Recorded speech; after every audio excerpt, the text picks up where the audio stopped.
tenin'Andriamanitra zany satria miditra ao anatin'izany fahalemem-panahy zany na fahatsika miditra ao anatin'ny fitsaharana. Amen. Fa malemy fanahy ozy izy sady tsy miavina po dia ahita fitsaharana ho amin'ny fanahinareo ianareo. Amen.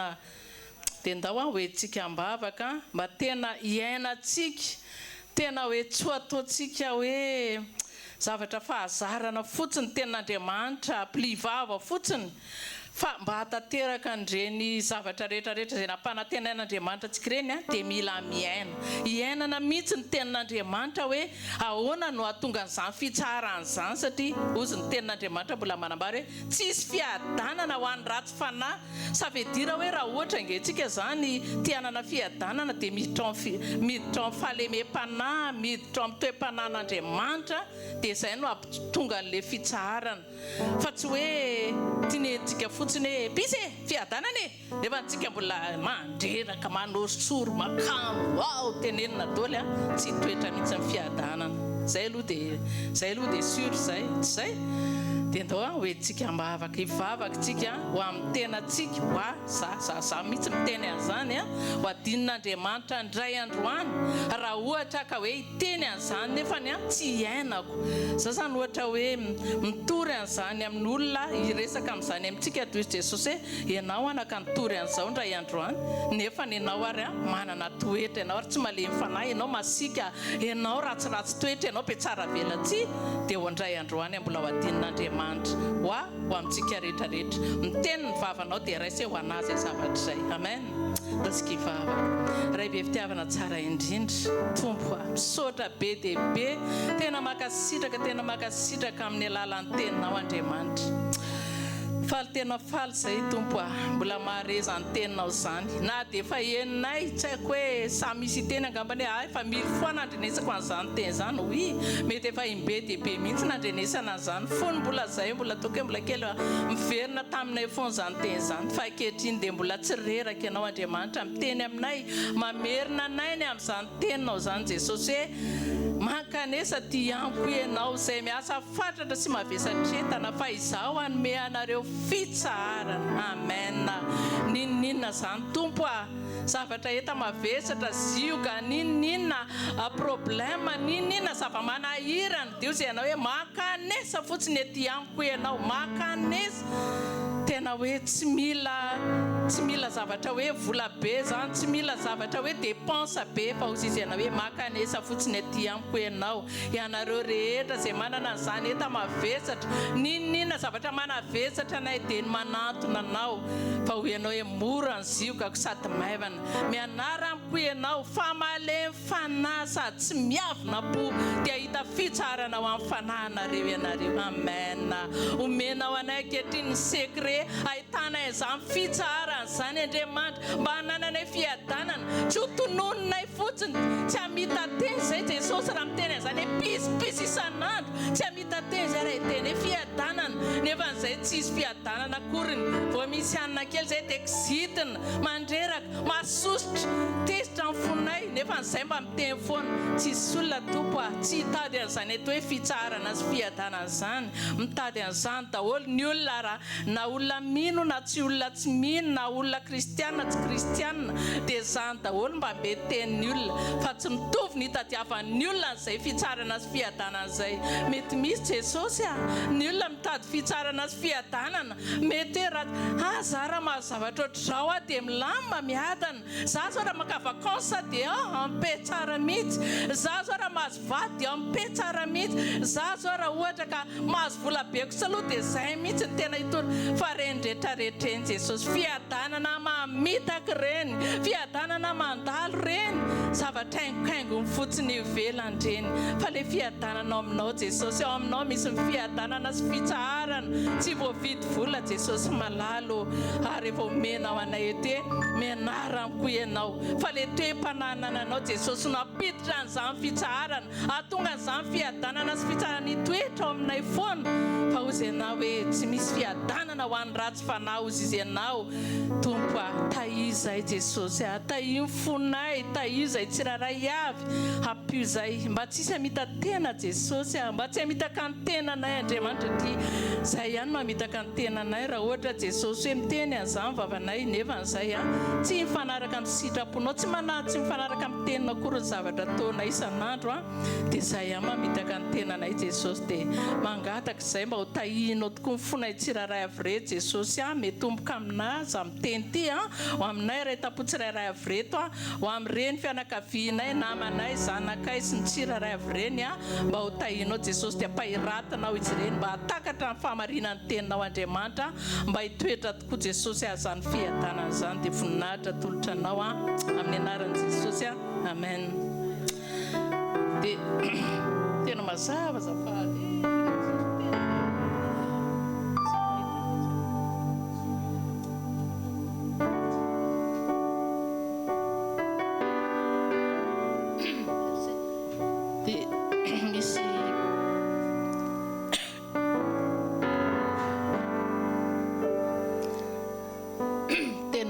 tenin'Andriamanitra farany hoe tsika mbavaka eto hidiranao anatin'ny fanatrehan'Andriamanitra dia ato amin'ny fatatsika tsara ny tenin'Andriamanitra voalohany indrindrany dia ato amin'ny Salamo 24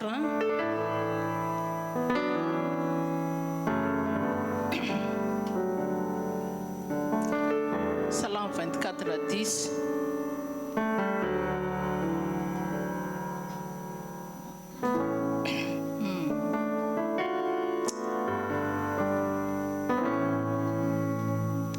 Salamo 84:10 Salamo 84:10 dia Salamo 27:4 Salamo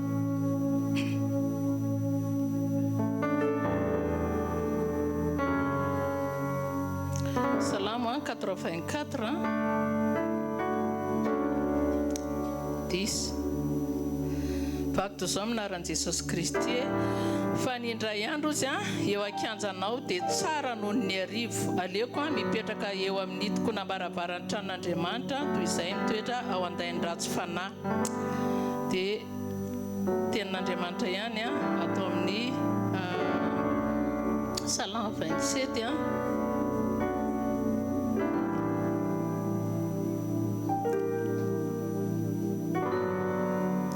Salamo 27:4 fakto zao minaran'i Jesosy zavatra iray lozy nangatahako tamin'i Jehovah izany no tadiavo dia hitoetra ao an-tranon'i Jehovah amin'ny andro rehetra iainako mba ho faly mijery ny fahasoavan'i Jehovah sy mandinika ny tempoliny amen daontsika ny tena anana etaeta amin'izany tenin'Andriamanitra zany matoa Davida mamerina an'izany teny zany dia fatany Davida tsara hoe tsy amina resaka zavatra ny tany tsy amina resaka zavatra hoe vola na zavatra na inona no tena hoe ahatonga anazy ho sambatra fa ozy izy hoe tsisy zavatra ray tokana ihany ozy izy zavatra ray no fotsiny nangatahany Davida tamin'Andriamanitra dia nitoetra ao anatin'ny fanatrehan'Andriamanitra amen rehefa eo ny fanatrehan'Andriamanitra tena be da be ny zavatra mio za tena samy mijoro vavolombelonanao an'izany raha mitory an'izany ka miteny an'izany dia miaina zavatra ohatran'izany mihitsy ny amin'ny fiainako tsika be da be ataka tsika be dia be tsika be fahavalontsika ary ny fahavalontsika tsy hoe le olona sy any fa le devoly izay tena hoe isan'andro tena manafika anao fa mila miditra ao anatin'izay hoe ao anatin'ny fanatrehan'Andriamanitra zasy ianao mila tena feno vavaka mila tena hoe raha tsy ao anatiny ohatran'ny tenin'Andriamanitra teo Jesosy raha mitaky antsika hoe mianara amikozy fa malemy fanahy tsy hananantsika izay fahalemem-panahy zay raha tsy ao anatin'ny fanatrehan'Andriamanitra tsika tafaray amin'Andriamanitra tsika lonaka an'Andriamanitra ty voahintsika izany hoe malemy fanahy zany fa io tsy anarana fotsiny hoe aloha lemy fanahy aloha lemy fanahy fa raha pitsika mbola manana rancune amin'olona hoe mbola tadidinao foana iny fa rehefa tena hoe lonaka tena feno an'Andriamanitra amin'ny fotsika dia tady fa tena miova ny zavatra rehetra rehefa tafiditra amin'ny fanatrehan'Andriamanitra zay moa zany misy an'izay le misy aniran'ny anna zay ohatrany hoe mba tiako ohatrany hoe tadidy kely ato anatiko ato zay hoe dans sa maison j'ai trouvé ma place tanareo ohatran'izany ohatrany ao anatin'ny tranon'Andriamanitra dia tena hoe ao ianao zany ny tena misy ny tena toerana tsara indrindra matoa ny hira miteny an'izany hoe dans sa maison j'ai trouvé ma place ao ny tena toerana tsara indrindra midira amin'ny fanatrehan'Andriamanitra ao ihany ao ianao tsy matahotra ao ianao tsy mangovotra avelao anao zay anao ny devoly alao hiteny izay teny avelao anao zay rehetrarehetra fa rehefa ianao ny tafiditra amin'ny fanatrehan'Andriamanitra calme ny zavatra rehetra tranquille ianao milamy ianao tena sahako miteny an'izany mijoro an'izany tsy mikirapaka mihitsy ianao amen tatsika hivavaka amin'izany ten'Andriamanitra izany raha eo mbola misaotra anao zay tena misaotra mille fois mihitsy ny amin'ny teninao fa tena hoe aina ho amin'ny mahazo azy ny teninao ary fahasalamana ho an'ny nofo rehetra tokoa Jesosy malala sambatra tena sambatra zay Jesosy sambatra malala amin'ny famarinan'ny teninao ary mbola sambatra ihany koa no fitiavanao fa ianao nampahiratra amin'ny masom-panahinay alalala ny tena famarinan'ny teninao Andriamanitra tsy nalala an'izany zay tsy nahafantatra an'izany zay taloha zay Jesosy tena hoe nahatsapa amin'ny fiainanay za zao Jesosy hitanao tena tsaroko hoe nijaly miferinay rehefa misy zavatra mahazo anahy dia hitady olona hitantarany problème ako zaho efa ozy izy le teny mpanompon'Andriamanitra efa mivoaka ny ivelany tongon-drapeto ozy efa hitan'ny olona daholo amin'ny fiainanao satria nitaraina fa ankehitriny kosa Jesosy tena matsiaro sambatra malala ny teninao dia efa nampianarina anay ozy izy Davida hoe zavatra ray loha fotsiny ozy izy tadiavina aza mitady zavatra hafa aza mitady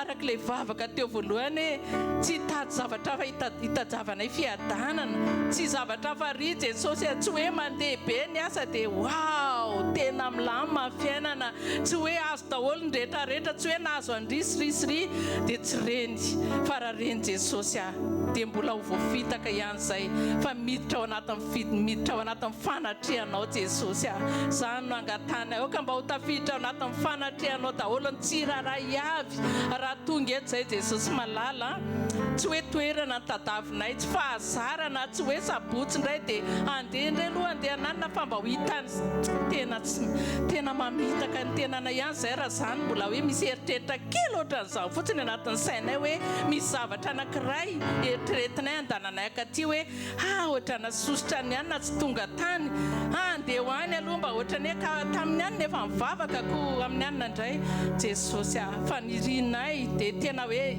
ahita ny fanatrehanao Andriamanitra ahita ny fanatrehanao mandritra ny androm-piainanay Jesosy hoentinay ambavaka eto anatrehanao Jesosy ny fotoana rehetrarehetra zay atao hoe Jesosy mivavaka ho an'ny tsiraray avy hatramin'ny kely ka hatramin'ny lehibe mba tena ho tafiditra ao anatin'ny fanatrehanao daholo tsisy erikerika visy havanana tsisy eritreritra ninina Jesosy tsy hitady valim-bavaka ny andanana eto tsy hitady vola ny andanana eto tsy hitady ina ny andanana eto fa ahita ny fanatrehan'Andriamanitra fa rehefa eo ny fanatrehanao miova ny zavatra rehetra rehefa eo ny fanatrehanao miala ny toetra ratsy rehetra rehefa eo ny fanatrehanao Andriamanitra be dia be ny zavatra miova amin'ny fiainanay ny mpiteny ratsy lasa tsy miteny ratsony ny toetra ratsy rehetrarehetra Jesosy miongotra daholo rehefa eo ny fanatrehanao zany profo lehibe anaporofonay fa eo ny fanatrehan'Andriamanitra Jesosy mivavaka izay Andriamanitra ka mba ho tafiditra ao anatin'ny fanatrehanao daholo ny tsiraray avy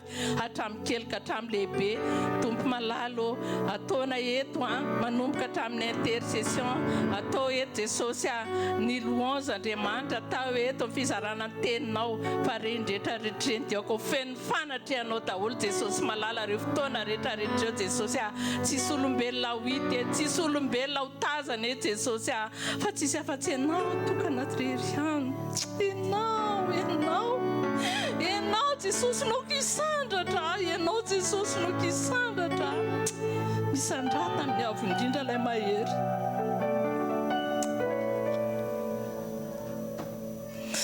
misandrata Jesosy zay kosa vonona hidina mandrakariva Seigneur ora sabaka santa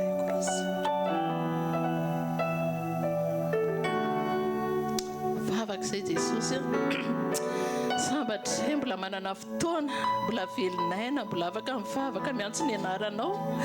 Fa anoany Jesosy misy olona mitanondrika, anoany misy olona mitomany, anoany misy olona tsy mahasokatra vava tsony hivavaka. Tondram-bavaka ho azy ireny zay anisan'izany Jesosy ikasihanao ny vok'Andriamanitra hivavaka ho amin'ny mpanompon'Andriamanitra Pasteur Marcelino Andriamanitra zay namoy vadiny Jesosy ndry Andriamanitra ndretsay mivavaka hitondram-bavaka Jesosy mba ampaherezanao ny mpanomponao Jesosy, ampaherezo ireo olona rehetra izay mandalo épreuve, ireo olona rehetra izay mandalo fahoriana amin'izao fotoana izao. Ianao ampitraka azy ireny, ianao ampionona ny fo maratra Jesosy, ianao le balsama tsara indrindra manasitrana ny fo maratra Jesosy malalo.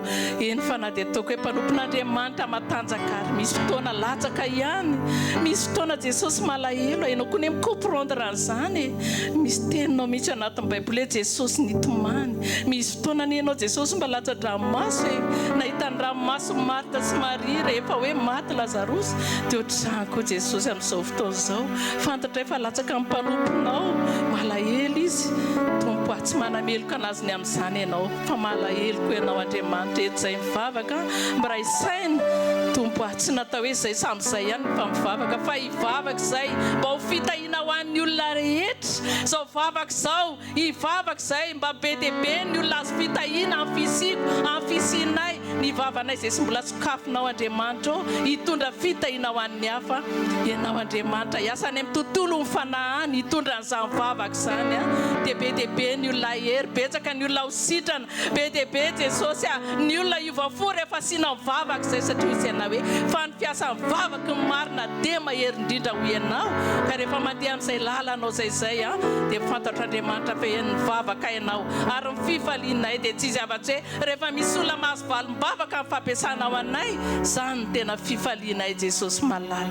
Makasitraka ry Andriamanitra fitiavana dia voninahitra tolotra ianao amin'ny anaran'i Jesosy Kristy. Alléluia, amen, amen. Zay ny intercessiontsika. Alléluia.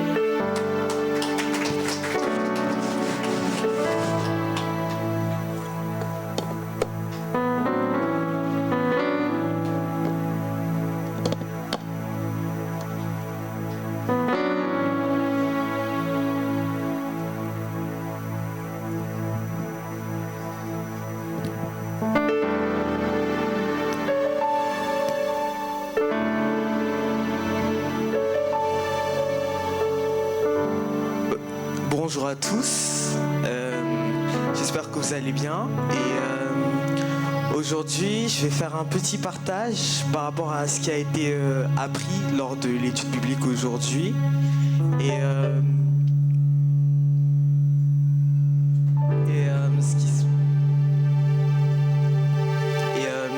la dernière fois le partage a été fait par rapport à c'est quoi être un chrétien et on a continué aujourd'hui par rapport à ça et le principal texte sur lequel on s'est basé c'est Matthieu 26 versets 36 à 39.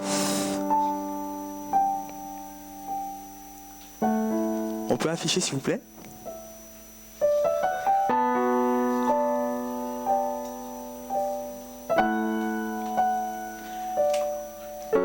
Lire dans le nom de Jésus. Alors Jésus arriva avec ses disciples à un endroit appelé Gethsémane et il leur dit: asseyez-vous ici pendant que je vais là-bas pour prier.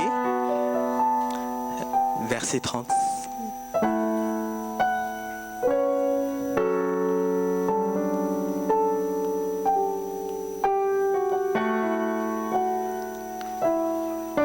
Il prit avec lui Pierre et les deux fils de Zébédée, et il commença à éprouver de la tristesse et des angoisses. Il leur dit alors: mon âme est triste jusqu'à la mort, restez ici et veillez avec moi. Puis, ayant fait quelques pas en avant, il se jeta sur sa face et il pria ainsi: mon Père, s'il est possible, que cette coupe s'éloigne de moi. Toutefois, non pas ce que je veux, mais ce que tu veux. Amen. Et par rapport à ça, ce qu'on a dit, c'est que pour avancer avec le Seigneur, il faut faire la volonté du Seigneur. Et c'est justement pour ça en fait que l'on ne doit pas marcher selon notre propre volonté, selon ce que l'on veut pour nous, parce que parfois notre volonté elle est ternie par tout ce qui est sentiment, tout ce qui est pression, tout ce qui est pensée humaine. Et c'est justement pour ça en fait que la principale chose sur laquelle on doit se baser, c'est la parole de Dieu. Et faire la volonté de Dieu, c'est... Lorsque tu fais la volonté de Dieu, en fait, tu sens que tu avances avec lui. Alors que lorsque tu ne le fais pas sa volonté, tu tournes en rond, tu n'avances pas, tu restes sur place. Et c'est justement pour ça en fait que marcher selon nos propres sentiments et ne pas faire la volonté de Dieu, c'est mal. En plus, c'est pas nous qui ressortons gagnants du fait de ne pas faire la volonté de Dieu, mais au final on est perdant, on perd notre temps lorsque l'on ne fait pas sa volonté. Et on peut par exemple prendre l'exemple des enfants d'Israël qui ont erré pendant 40 ans parce qu'ils n'ont pas fait la volonté de Dieu. On peut aussi prendre un autre exemple, celui de Jonas. Et ça nous montre en fait que la volonté de Dieu est ce qu'il y a de plus important dans notre vie. Et c'est justement ce qui va nous aider à passer au stade supérieur, le fait d'avancer justement dans sa volonté. Et on a aussi parlé du fait de comment on pourrait distinguer le fait que ça soit notre volonté, nos sentiments, et le fait que ça soit la volonté de Dieu. Première chose, lorsque l'on avance par notre propre volonté, propre sentiment, c'est déjà qu'on sent qu'il y a un manque, quelque chose qui manque par rapport à notre relation avec le Seigneur. Et lorsque aussi, par exemple,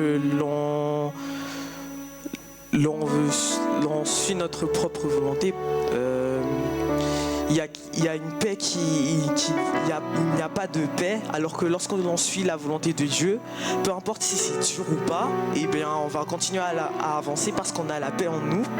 On a également parlé du fait de lorsque tu dois prendre une décision, savoir si cette décision est dans la volonté, pour savoir si cette décision est conforme à la parole, conforme à la volonté de Dieu, justement il faudra chercher dans la parole, et c'est en étant ancré dans la parole que l'on pourra savoir que c'est la bonne décision, en se laissant guider par le Saint-Esprit.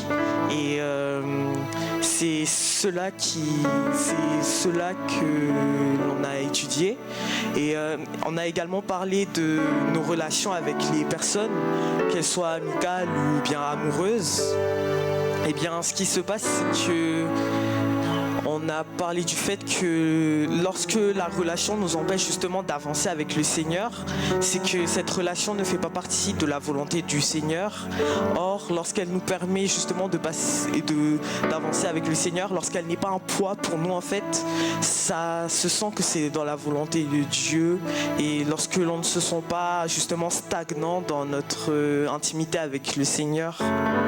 Et donc voilà ce de quoi on a parlé tout à l'heure justement lors de l'étude biblique.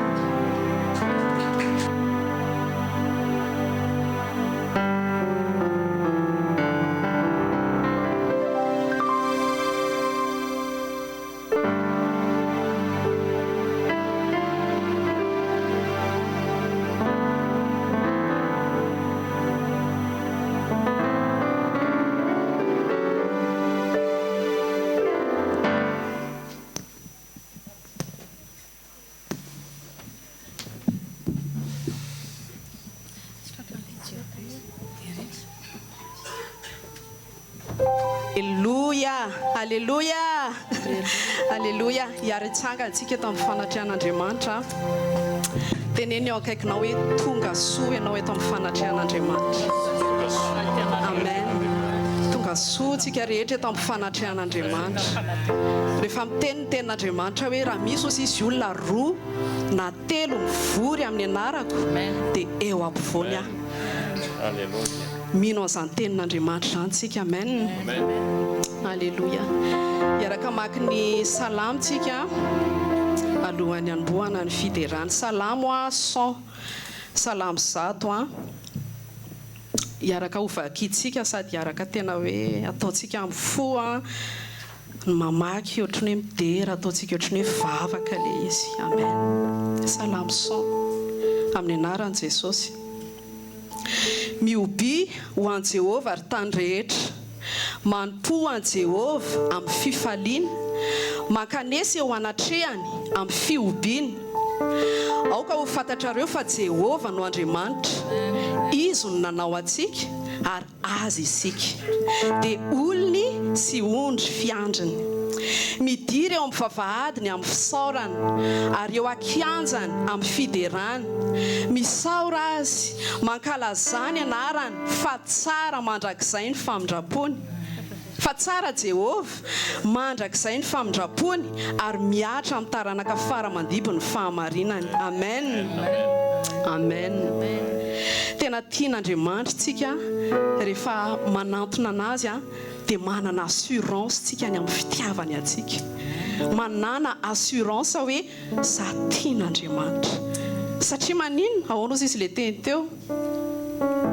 Aoko fantatrareo fa izao ny Jehova Andriamanitra, izy ny nanao antsika, azy isika. Amen. Hoy izy Jesosy hoe aza mierikerika foana, aza matahotra ianao fa ay ianao. Izao no Andriamanitra ao. Amen. Tsy zavatra tena rehefa tena miaraka amin'Andriamanitra tsika dia tena tsapantsika hoe mahafaly ny fon'Andriamanitra, antsika manana assurance zany hoe za tiany raiko. Tena zany no endrasan'Andriamanitra amintsika, manana assurance rehefa manantona anazy, rehefa eo amin'ny fanatrehany hoe an'Andriamanitra, izy ny nanao anahy, karakarainy tsisy marombaka anahy eo ampelantanany, adidiny momba anahy rehetrarehetra. Amen. Amen. Amen. Misaotra Andriamanitra. Alléluia. Noho izany dia hozy izy le teny teo mampirisika antsika hoe midira hozy izy eo amin'ny vavahady amin'ny fisaorany. Alléluia. Ary eo akianjany amin'ny fiderany. Misaora azy mankalazany anarany. Alléluia. Fa tsara Jehova ary tsara mandrakizay izy, mandrakizay ny famindrapony. Alléluia. Du moment hoe mitodika aminy ianao, du moment hoe mitoky aminy ianao, tsy miala aminao zany ny fitiavany. Amen. Noho izany dia tonga eto izay eto amin'ny fanatrehanao. Manasanao androany, ndao tsika iaraka nandratra vavaka, ndao tsika mbola iaraka nandratra ny vavakantsika, ndao tsika mbola hozy izy Davida hoe aminao no anandratako ny fanahiko, aminao no anandratako ny foko. Ndao tsika mbola iaraka nandratra ny fotsika any amin'Andriamanitra. Ndao tsika tena hoe élever prière miaraka ho an'Andriamanitra androany, ampiakaro ny vavakao. Misaotra anao zay Andriamanitra ray masina tsara indrindra, misaotra anao zay fa tena hoe tsisy azo ampitahina aminao. Ianao no nifidy anay, tsy izay no nifidy anao fa ianao no nifidy anay voalohany, ianao no nitady anay, ianao no niondrika mijery anay, ianao no nisintona anay, ianao no nisafidy hitady anay sy hamonjy anay. Niala teo amin'ny fanatrehanao zay fa mbola ianao indray nitototo nitady anay. Alléluia. Mahatoky ny fitiavanao anay zay. Tsara loatra ianao. Aoka tena hiboiboiky eo amin'ny vavanao ny fahatsaran'Andriamanitra amin'izao fotoana izao.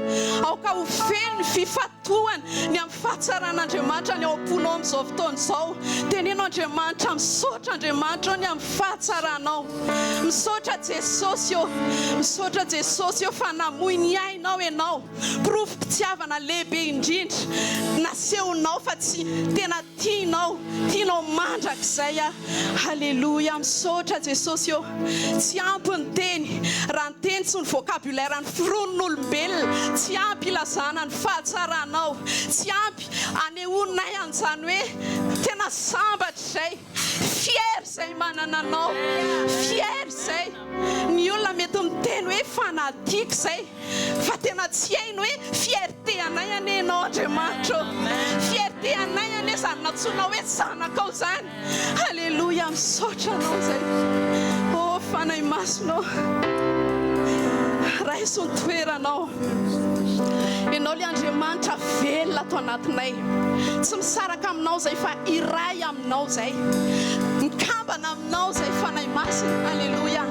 Zay saintsainao no no saintsainay androany zay matery ny fonao no ao amponay androany alleluia fanay masinao alleluia ianao le Andriamanitra ny safidy anay ho tempolinao. Nous sommes ton habitation, alléluia, quel honneur. Nous sommes l'habitation de Dieu vivant, alléluia, quel honneur. Mais quel honneur, alléluia. Alléluia. Alléluia.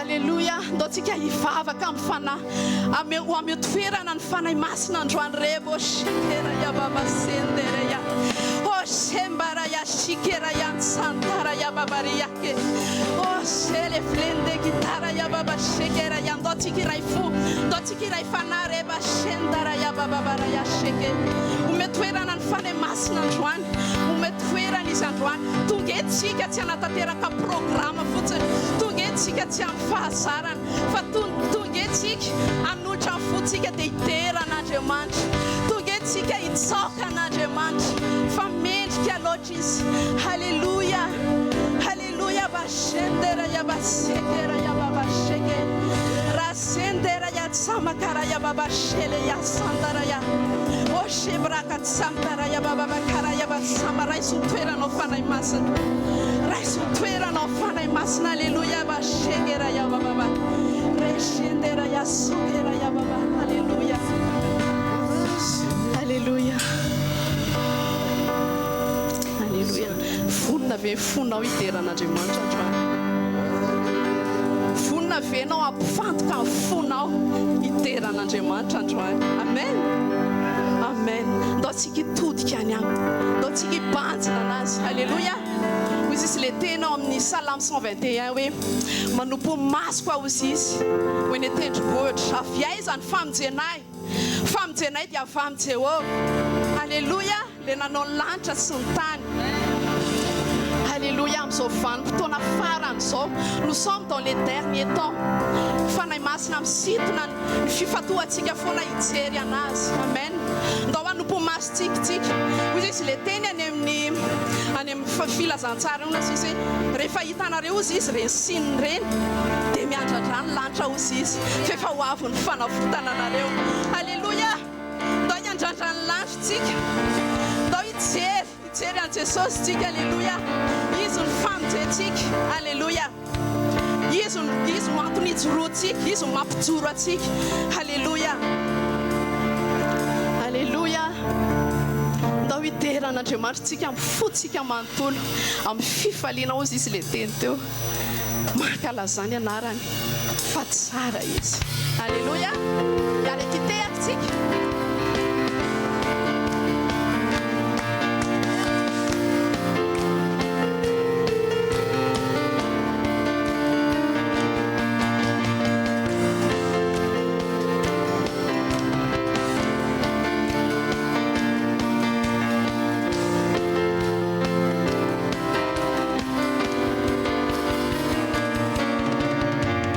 Manubini masukwa atena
fifalinay Jesosy eo alleluia mamitaka anay daholo zay zavatra rehetra ohatrany hoe mahafinaritra tonga eo amin'ny fiainanay fa ianao tena antony fifalinay tanteraka ao aminao ny fifalinay misy fotoana zay ohatra mahazo fitahiny misy fotoana zay ohatra misy zavatra tsara za tonga eo amin'ny fiainanay fa enfin tonga sain'izay ianao reny tena mahatanteraka ny fifalinay ianao reny tsy ny volo tsy ny trano tsy ny fananana zavatra be lehibe tsy ny fitiavan'olona anay fa ianao reny ihany Jesosy ianao reny ihany miaiky an'izany zay tena manaiky zay alleluia tena manaiky an'izany zay alleluia alleluia tena tian'Andriamanitra tsika androso tena hoe am'izao faran'izao tena tian'Andriamanitra tsika andeha sy androso ao anatin'izay fatokesana tanterak'izay ao anatin'izay tena hoe finoana miorina tanteraka zay misy fotoantsika sura fa misy fotoantsika miexpérimenté zavatra miaraka amin'Andriamanitra indraindray ohatra zavatra mahagaga misy expérience surnaturelle tonga eo amin'ny fiainantsika ohatra le teneniko teo hoe misy fotoana misy zavatra tsara be tsy takatry ny saina tonga eo amin'ny fiainantsika fa Andriamanitra mampianatra antsika hoe tsy ireny miazona antsika ty tenin'Andriamanitra ty miazona antsika tenin'Andriamanitra ihany tena miazona antsika mety misy fotoana ianao nefa ny expérimenté expérience surnaturelle miaraka amin'Andriamanitra ao amin'ny endroit secret mety misy fotoana fa tsy izany miazona antsika tenin'Andriamanitra ny fahamarinana miazona antsika amen alleluia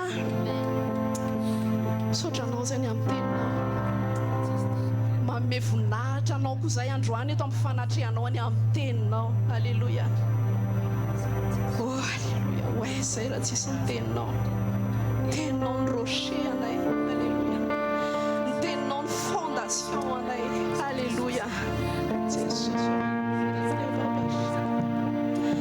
alleluia hoeto lavitra amin'ny fahazaran'izay Jesosy hoeto lavitra amin'ny fahazaran'izay tena tianao zay andeha ambony rano ohatrany nandehananao izy Jesosy tianao zay iaina ny tena hoe an'izany hoe fiainana mahazanak'Andriamanitra zany mihitsy tahaka ny miainanao Jesosy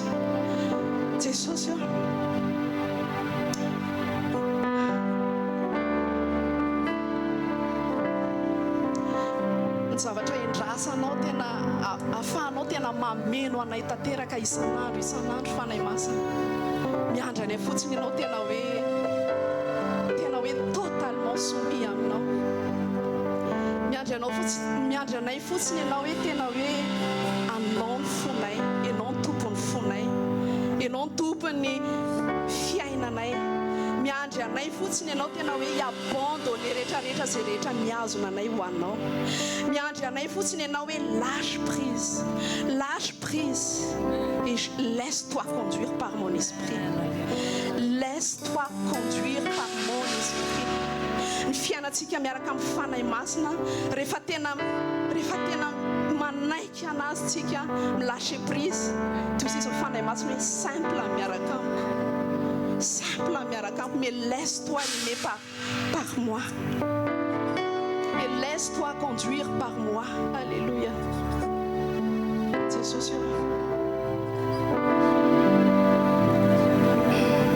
Jesosy ndreto zay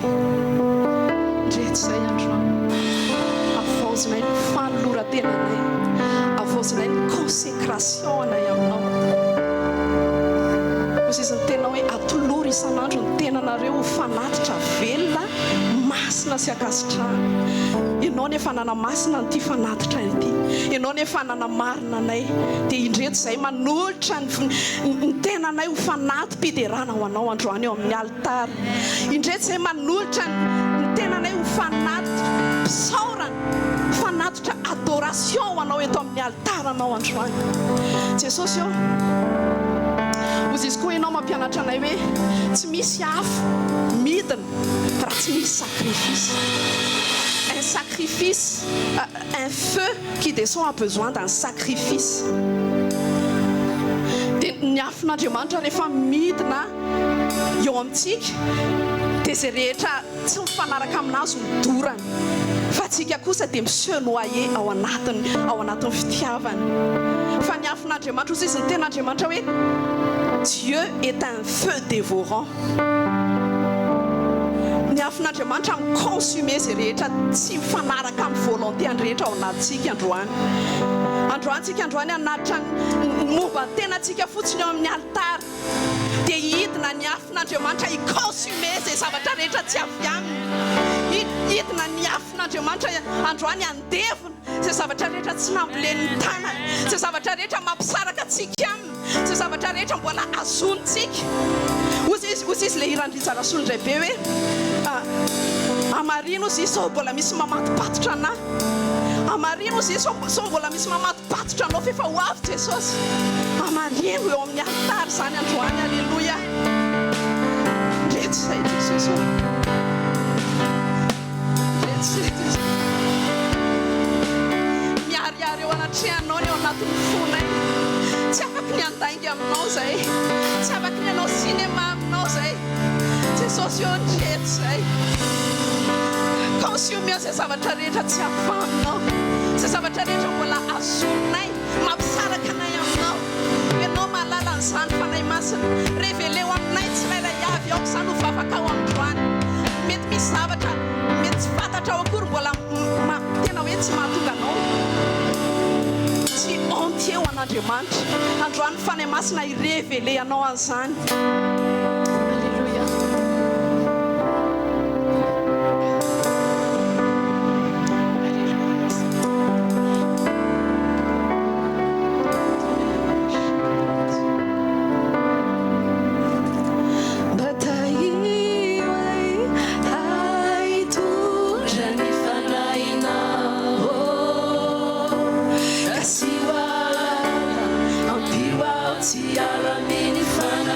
Amen.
Zany alolalana anao zany alolalana anao aza mierikeriky à droite et à gauche fa jereo dia mandro soa halleluja efa ho avy Jesosy efa ho avy Jesosy fiavian Jesosy ho antsika zanak'Andriamanitra tsy tahaka ny mpangalatra fa tsika miandrandra ny fiverenany maranata halleluja maranata Jesosy halleluja Alléluia.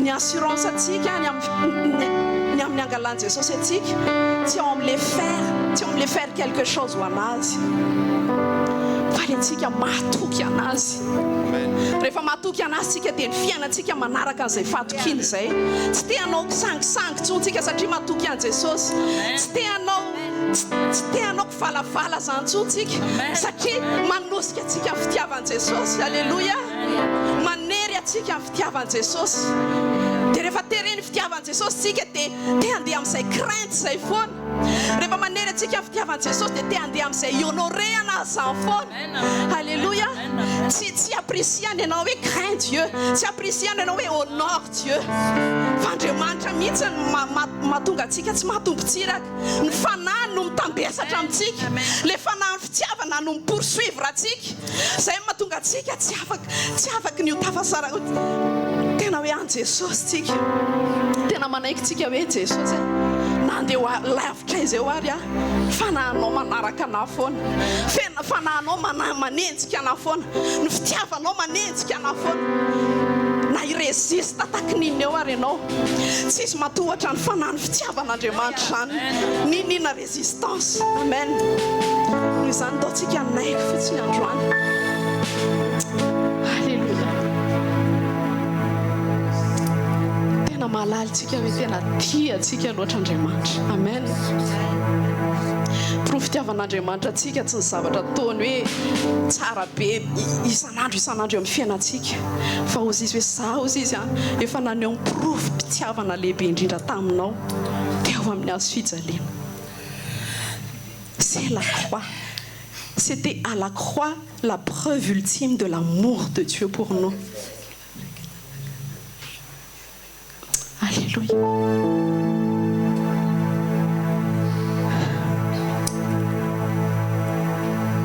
aoka izany fitiavana boboka vaom-ponao zany androany a ivoaka hira ivoaka fideranao an'Andriamanitra androany misy fitiavana boiboka vao anatin'ny fonao mameno anao hozy izy ateo ny tenin'Andriamanitra no mirevele antsika an'izany fitiavana zany dia avy eo ivoaka zany mino tsika hozy izy ny tenin'Andriamanitra hoe parce que j'ai cru alors j'ai parlé. Amen. Satria ianao mino dia miteny ny vavanao. Satria ianao mino dia hira ianao androany. Alléluia. Alléluia.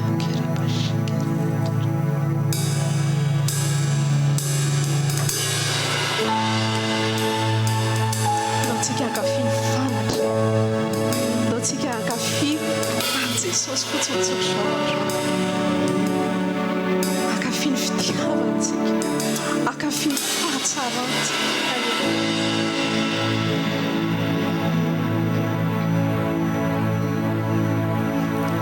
Ny any Andriamanitro dia marina fo raha misy lazay ny nanam-panatenay izaho malala fa zava-magaga nono maniny hoahy na dia tsy tany masoko aza iny miasa na ilany andry aho tsy misy ny trano izaho malala fa zava-magaga nono maniny hoahy izaho malala fa zava-magaga nono maniny hoahy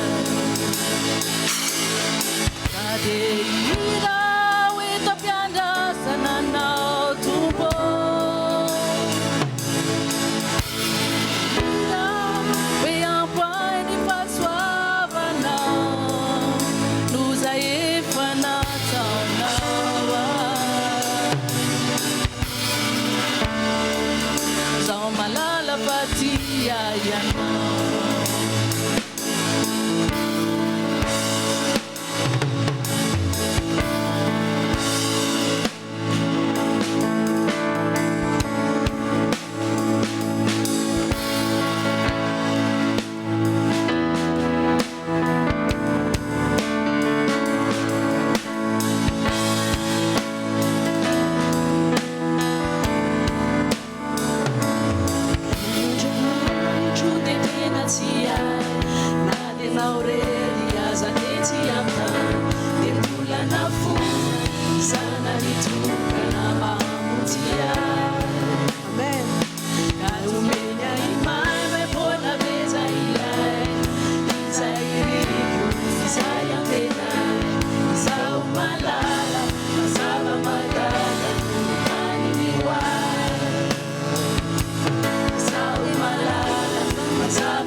Le matin aussi, je me rassasie de ton image.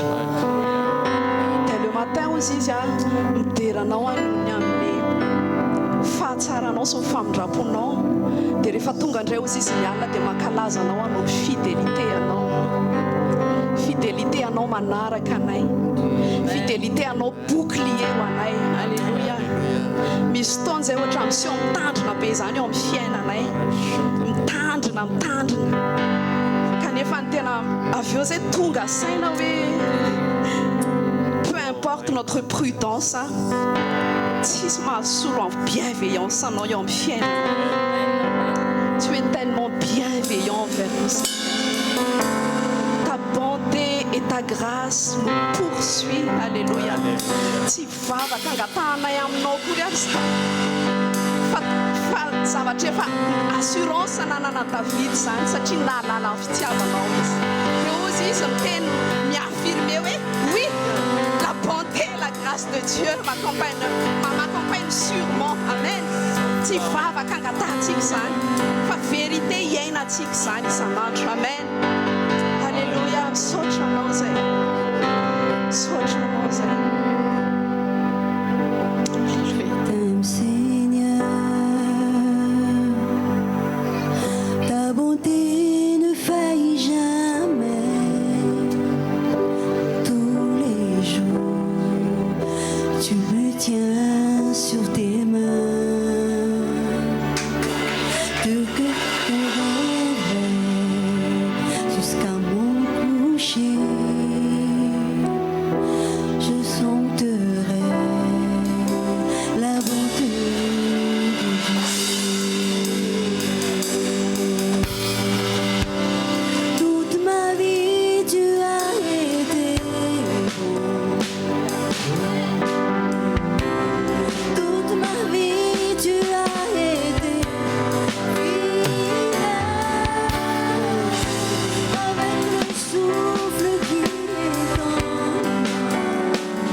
Hallelujah.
vie tu as été fidèle.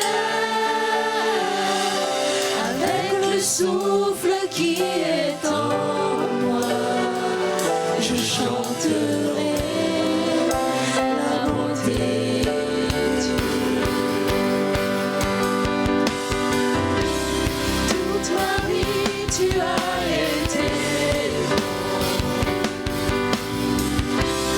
Toute ma vie tu as été fidèle. Avec le souffle qui est en moi, je chanterai la bonté de Dieu. Je chanterai la bonté de Dieu. Alléluia. Abakaiteaka mafy eo an'Andriamanitra mihitsy. Alléluia. Mendrika ianao, alléluia. Mendrika ianao Jesosy eo. Mendrika loatra ianao Jesosy eo. Raiso ny fankasitrahanay. Raiso ny hika-piderananay. Alléluia. Nous disons ten'Andriamanitra hoe peuple de Dieu, criez de joie. Alléluia. Battez des mains. Battez des mains et criez de joie. Alléluia. Alléluia. Alléluia. Gloire à Dieu. Amen. Amen. Iaraka indray mpanompon'Andriamanitra manarakantsika. Da iaripehaka foana ho an'Andriamanitra. Alléluia.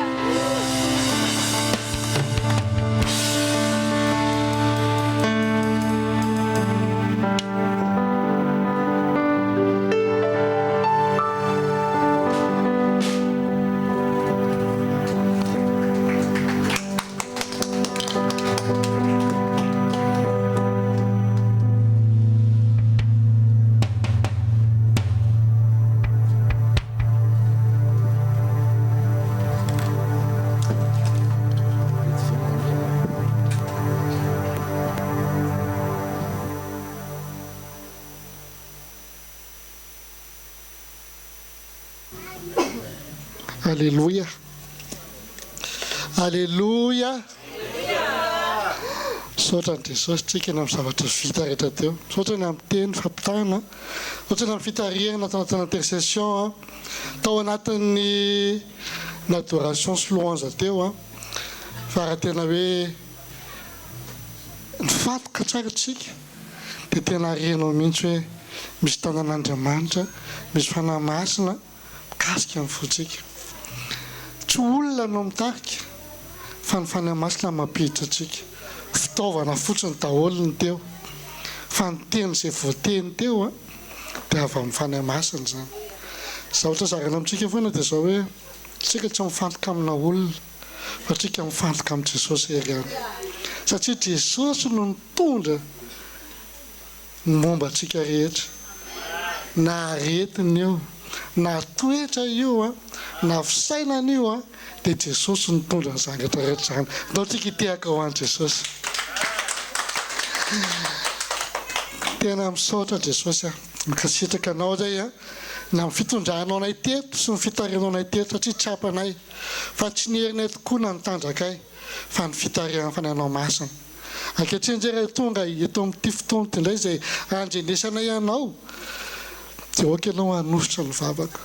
Ninina tsy teny avy aminao aoka tsisy voambaraka eto na kely azy. Aoka izay sitraponao irery ihany izay tena tianao ho zaraiko eto Jesosy aoka izay no voazara eto. Esoro ny fihevitry maolona anahy. Ninina mety zavatra mety efa nao maniko temenao anahy Jesosy ka raha tsy izany no tianao mbola ho zaraiko raha amin'izao fotoana izao dia aoka tsy ho voazara zany fa izay tena avy aminao irery ihany. Satria ny teninao dia fanahy sy fiainana ary ny teninao no manova anay ary ny teninao ihany koa ny tianao hikasika ny fonay ary ny teninao ny tianao hitondra ny fomba fisainana sy ny fomba fijerinay isan'andro amin'ny anaran'i Jesosy. Amen. Amen. Mankasitraka tena misaotra an'i Jesosy tsika satria raha mbola tsika ny toy izao dia noho Jesosy. Tsy haiko anao raha resy lahatra an'izany isan'andro hoe raha izany toy izao dia noho ianao Jesosy tsy mba voavidim-bola fa za tena samy joro aminareo fa na ty tanana sy akikelintsika ty aza raha ity marary tsisy ninona vitanao io fa mitsotsoka an'io na tsotsofona foana io mamay marary atao daholo zay calmement rehetra fa isaoran'ny tompo rehetra isaoran'i Jesosy dia mbola mihetsika rehetra amin'ny tenanao satria avy amin'izany dia tsy ho lava be fa tena hoe Jesosy no nameny teny dia voninahitra ho anazy raha tena tsisy avy amiko fa betsaka ny zavatena mba niketriketrehako hoe inona ny révélation inona fa na mbola hatramin'ny maraina raha tena teneniko anareo tsara fa mbola zavatra hafa nomeny Jesosy ana mbola hafa Jesosy inona amin'ireo no tena hozaraiko dia ozy ny tompo hoe zao hoe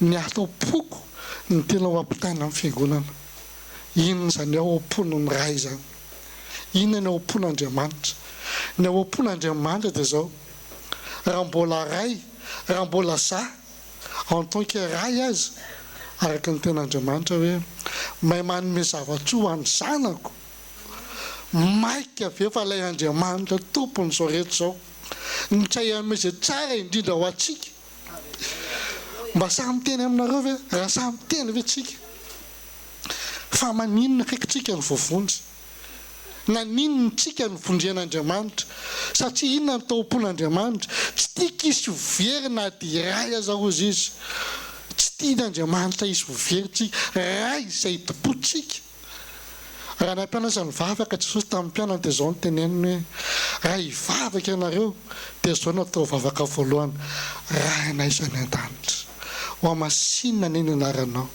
ho atao any ny sitraponao inona rehetra ny ao am-pon'Andriamanitra inona ny tao am-pony Jesosy nanaovantsika tsara ihany ny sitrapon'Andriamanitra inona ny sitrapon'ny ray na ny fatsasy ianao ny fiainana mandrakizay ka nahatonga anazy na foy any zanany hamonjy atsika zavatra faharenesitsika foana ty na za rery azy na ianao rery azy na fon'Andriamanitra Jesosy ho fato anao teo ambona fitsaliana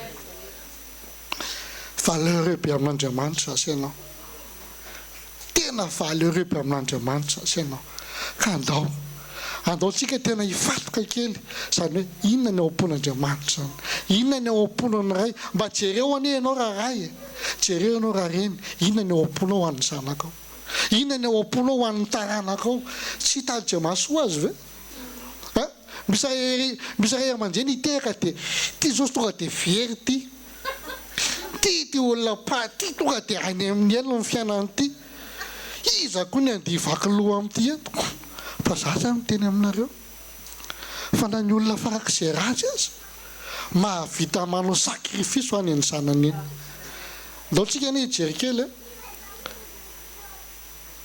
tsisy sakafo ao an-trano mihinana vela ray aman-dreniny dia ny zanany avela loloana eo iza nomeny sakafo zanany raha marary ny zanany mahita tory ve ilay ray aman-dreny mahita tory ve ianao raha ray na reny mahita tory ve tsy matory ianao dia ohatr'izany koa raytsika zany an-danitra misaina mandrakariva ny tsara indrindra ao antsika isan'andro zany ny ao am-pon'Andriamanitra ao antsika zany ny ao am-pon'Andriamanitra tena tiany loatsika rehetra tena tian'Andriamanitra loatsika ka zany natonga an'Andriamanitra na vita na foy any zanany ho atsika amen tsika raha mbola ray azy samy manana ray daholo tsika rehetrarehetra na firy taona nareo vous les enfants vous avez des pères vous avez des mères nous aussi on a nos parents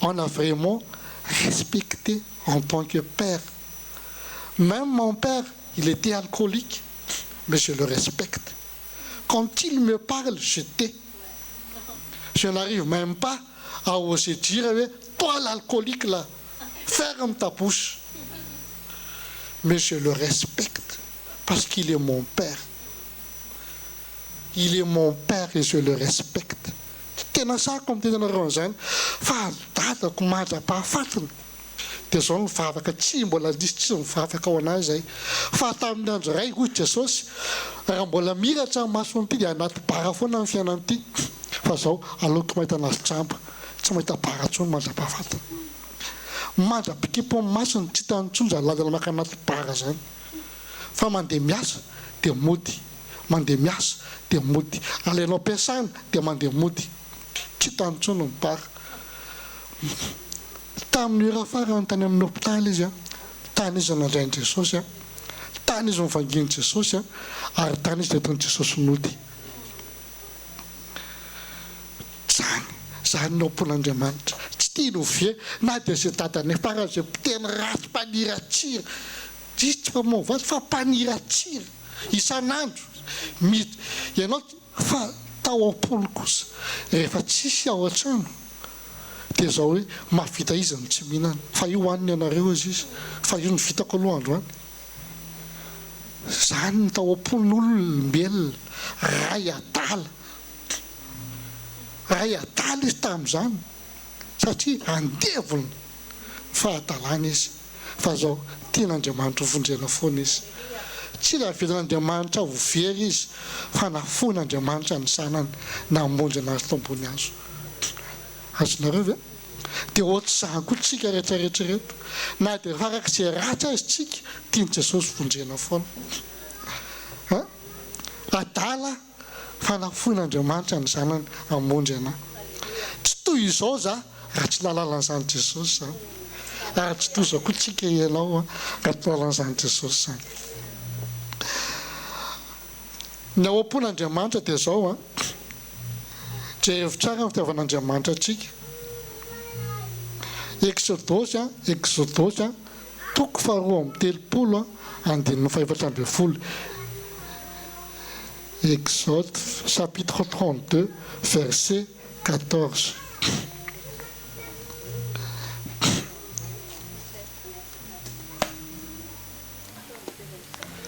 Exode 32 24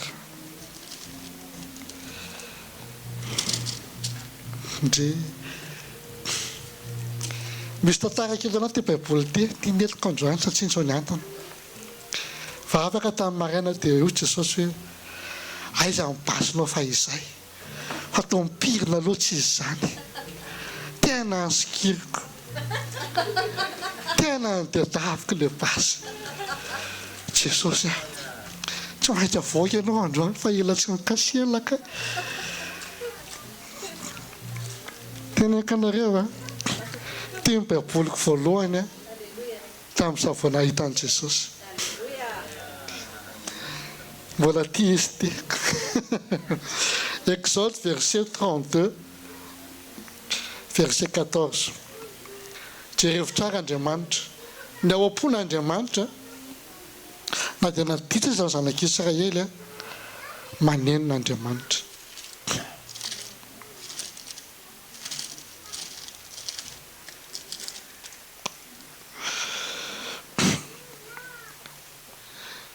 amin'ny anaran'i Jesosy ary Jehovah dia nanenina ny amin'ny loza izay neka ameleza ny olona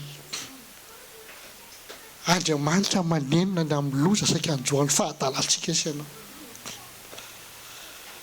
nanenina Andriamanitra raha ny tian'Andriamanitra zany dia zao hoe aleo very any satria olona mafy loha mafiataka ny zanak'Israely fa nangataka reto izy ny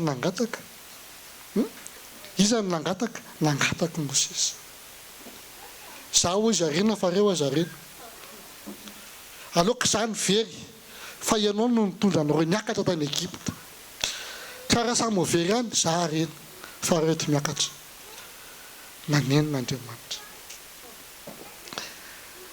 tena gaga tamin'ny maraina nijery an'izay hoe Jesosy tsy ao anatin'ny zavatra mba nieritreretiko zaraina mihitsy zany ka fa ny zavatra hafa mihitsy mihany Jesosy Andriamanitra manenina amin'ny loza androatsika taka n'le datako raha ny fomba fijerin'ny fianakaviana ny olona rehetrarehetra dia zao hoe any amin'ny afo tena firy fa tsisy nino an'izany ny tao ampiasana moa zany dia gaga naninony Jean Aimé nandray an' Jesosy olo izy reto vavolombelona be zany fa tamin'izany tena teneko anareo tsara fa gaga ny olona hoe ay Andriamanitra ity kaiky tena manenina na amin'ny zavatra mety ataony ka mety anjohanao tena fahana. Exodus toko fahatelo amby telopolo, Exode verset 30, chapitre 33 verset 10. Eo akaiko ihany Exode chapitre 33 oui verset 10.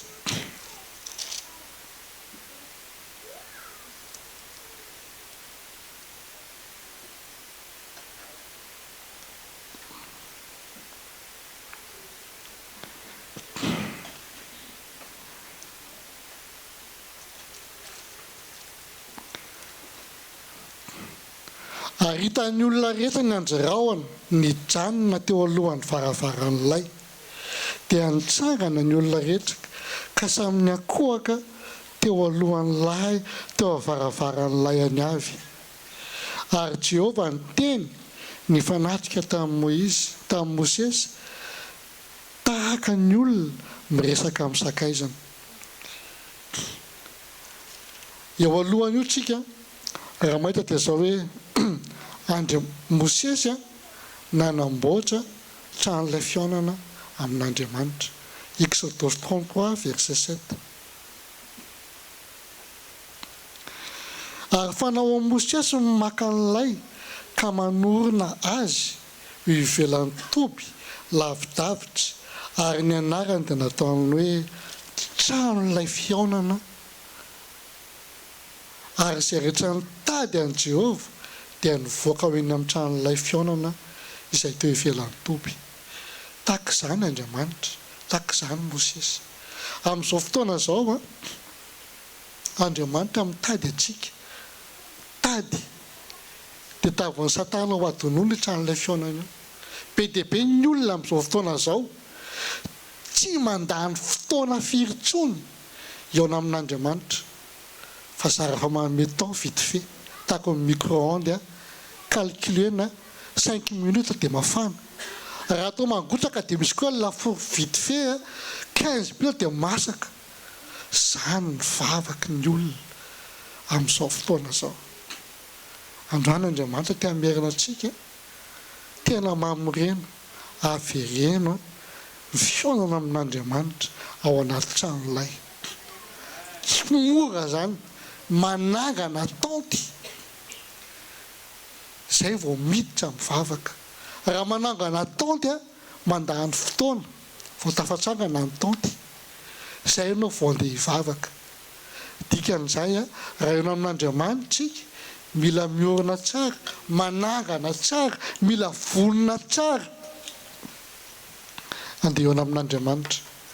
Ny ao am-pon'Andriamanitra reto dia zao haitsika par cœur tsara ny Matthieu 6:6. Izany tsy mandala Matthieu 6:6 raha mbola mitefana namaky baiboly izy mahay an'izany. Manomano endroit secret. Ny endroit secret ka efa tsy tamin'ny Matthieu 6:6 efa taty amin'ny Mosesy nefa voaorona izany. Efa taty amin'ny andron'ny Mosesy zany nefa naorona natao hoe tranon'ilay fihaonana. Fa nampiany Jesosy fotsiny midiry ianao amin'ny efitra mangingina fa miandry anao ao ny rainao. Ny ao am-pon'Andriamanitra eo amin'Andriamanitra isan'andro ka manomboka androany tsika andao reto hiezaka tsy anao fihaonana amin'Andriamanitra tahaka ny micro-ondes intsony fa mba mangala fotoana mihitsiny dia hihaonanao amin'Andriamanitra manomboka izao amin'izay. Satria izay ny ao am-pon'Andriamanitra tena tian'Andriamanitra tsika hifankahita amin'ny foana, hihaona amin'ny foana. Jereo ny zanak'Israely azy ao amin'ilay verset 10 dia maninona mahita anjiraona, mahita ny fanatrian'Andriamanitra. tsika efa tena tsapanao ve mivavaka dia tena areko izany présence an'Andriamanitra zany efa mivavaka tena henonao ve zanak'izy ireny zany raha jerentsika losiny hoe mijery dessin animé midina le rahona midina Andriamanitra angataka tamin'ny Mosesy maninona mifanatrika ianao miresaka amin'Andriamanitra ohatriny eo hitanao Andriamanitra ve tsy hitanao izy fa Andriamanitra maheno anao Andriamanitra maheno anao zay mahatonga ny Jesosy confirmer an'ilay izy hoe midiry anao amin'ny efitranonao fa miandry anao ny ray anao ny dikan'izany tsy mahita an'Andriamanitra tsy tsehanao fa ny matsina fa rehefa miditra dans la présence de Dieu ianao dia henonao amin'izay hoe misy zavatra tsy tahaka ny diraka tato amin'ity tranon'ilay fiaonana ity ny voako ato fa misy henonao mihitsy misy zavatra miovy izany misy zavatra miala izany inona ilay miala renao amin'izay ilay vokatry ny fanahy tena tsapanao mihitsy ilay hoe iainako ny vokatry ny fanahy iainako ny fahamarinana amin'ity ten'Andriamanitra ity manomboka izao amin'izay ka ny ao am-pon'Andriamanitra dia izao ny katraka mandrakariva izay mahatsara antsika ao amin'ny ten'Andriamanitra dia ity hoe ao amin'ny 1 Timothée chapitre 4 verset 4 et verset 5 1 Tim 4 4 5 raha tadidina kely 1 Tim 4 adresy zany raha tadidina dia hoe ao amin'ny Timothée voalohany toko fa efatra andininy efatra sy fahadimy ny trano misy anay zay ny adresinay raha Antananarivo zany dia zay ny adresiko raha Torateraby tsaikotsaiky ohatr'izay dia ohatr'izay koa teo 1 Tim 4 4 5 dia zao ny tenin'Andriamanitra dia avy amin'Andriamanitra izay teny rehetra nomeny tsindry manjin'Andriamanitra dia mahasoa avokoa ho fampianarana ka raha Andriamanitra raha tena manaiky ianao fa le ray izay ao an-danitra tokoa ny tena rainao dia andao mba hianantsika andao anaiky fotsiny amin'izay aza be fanontaniana intsony hoe ahoana izany fa ekeo fotsiny satria tenin'Andriamanitra le izy amen fa ny zavatra rehetra nataon'Andriamanitra dia tsara avokoa ka tsy misy tokony ho lavina raha raisina amin'ny fisaorana ninona nataon'Andriamanitra teo amin'ny fiainanao sy ny fiainako dia izao Andriamanitra nanao an'io ekeo fotsiny asa eritreretina efa maninona zany ohatr'izao mahasoa anao matombo izao lazao aloha zany le izy mahasoa aloha zany le izy fa ianao raha miketrika amin'io dia tsy mandeha io nisy fotoana Davida rehefa nandiha azonareo rehefa tonga tao ao amin'ny Davida ny trano ny le inona le izy le tabirana kely dia nidery Davida tena tao am-pony Davida zany nanino mifaly izy dia nataony Davida mibénir amin'ny peuple izy vita nataony Davida ho an'ny zanak'Andriamanitra ho an'ny vahoaka dia andeha hody Davida dia aninona andeha hitso-drano ny ankonany fa inona ny zavatra niseho nisy toe-po tao toe-pon'izy toe-pony vadiny Mikala ny anarany raha mbola tsy hainareo ny anarany Mikala Mika zany raha ohatra ka atao tsotra kokoa izy ny toe-pony Mikala Mika dia ty voaniditra ny trano ny vadiny dia nitratrangotraigoka avany ary efa toetra vehivavy mihitsy zany le izy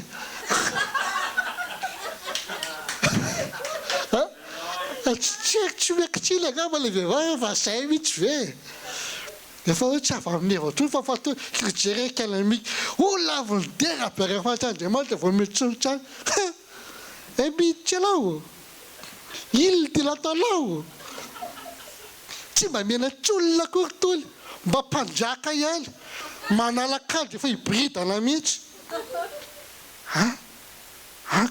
kosa tafita ha hainao izay tantara zay meko anao izay tantara zay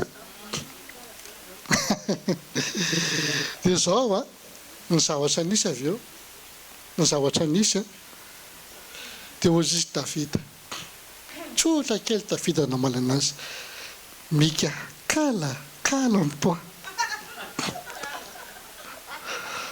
kala am'toa zaho ozy izy a dadanao tsy izy ny nampanjakana mbola niandrondry aho ozy izy dia efa nalainao mpanjaka fa tsy dadanao no nanositra anao mpanjaka ka zaho ozy izy tsy maintsy manome voninahitra an'ilay raiko izay mian-danitra satria izy ny natoy izao anahy fa tsy dadanao akory ka miala tsiny aminao za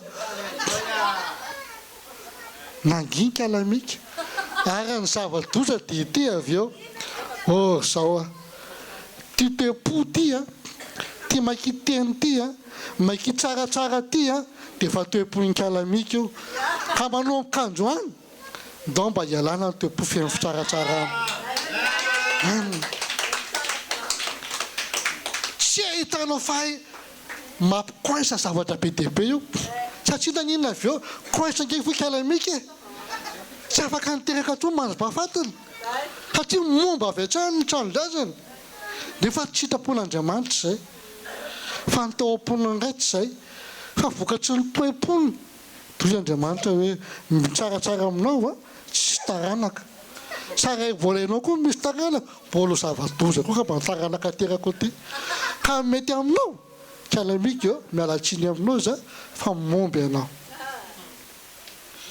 azonareo nao am-pon'Andriamanitra dia zao tsy tia novery a fahinany nataony nalao fotsiny tsisy ohatra ny dadako tsy tia no any amin'ny elo dia nalao no masony nataony tsy mahita baratsony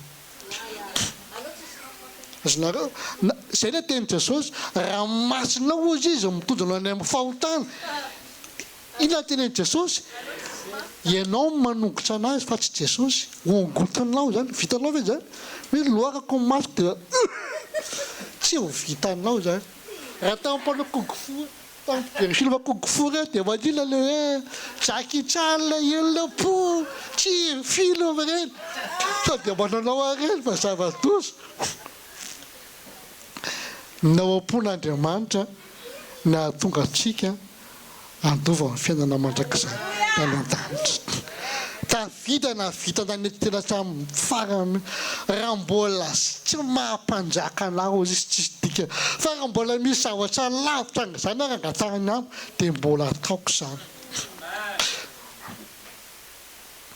jereo tsara ny Jesosy rehefa feno fifandraisana tamin'Andriamanitra Jesosy tanana tran'ilay fiainana foana tamin'ny rainy tsy tapaka mihitsy zavatra ny sepasy avy eo a rehefa nangataka tamin'ny rehefa tonga vany niraky Marta sy Maria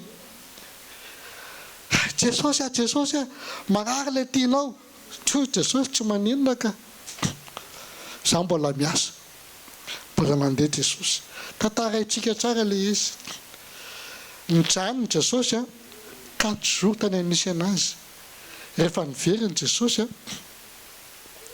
nazakazaka be avy any le anabaviny dia niteny ina ntenenina ndry raha mba teo le sialahy Jesosy a tsy maty ny anada tsy maty le sakaizanao tsy maty izy toy Jesosy tsy maninona ka kiza raha matiko haiza napiatsaranaireo anazy ndaotsika ho any kinona moa nataonao any kiza rehefa maty toy Jesosy tsy maty izy ka fa matory ina nteneniny tamin'le zanak'ilay ramatoa kely tamin'ny henja mifanena tamin'i Jesosy fotsiny olona andeha andevina mifanena amin'i Jesosy ina ny tao am-pony Jesosy fanena ny fiainana sy mifahafatesana ina ny nataon'i Jesosy natsangany jereo tsara mifananantsika fifandraisana lalina isan'andro amin'Andriamanitra tsy mila ianao miproclame zavatra be dehibe fa ny fidiranao indre-pandeha dia manova zavatra maro fanananao fifandraisana amin'Andriamanitra lalina ao anaty tranon'ilay fionana ao amin'ny endroit secret izay ahitana ny ray ianao isan'andro lavalava kokoa noho ny teo aloha fa tsy micro-ondes intsony totantsika mba laforo amin'izay fa tsy micro-ondes intsony rehefa hivavaka manomboka izao tsisy zavatra tsofoka anaty laforo zany ka hoe 10 minitra misy zany ve ny laforo nareo manafana laforo aza mbola 15 minutes tsy mainka manatsofoka sakafo zany eo amin'ny 1h30 foana minimum andro ve mbola jerena mbola tsy masaka apikely adiny ray mbola odina an'izay le izy dia andao a fiainam-bavakantsika manomboka izao mba ataovy ohatr'izay amin'izay raha mbola tsy masaka tsara le tepo dia hodony tsara aloha zany le fidirana teletran'ilay fionana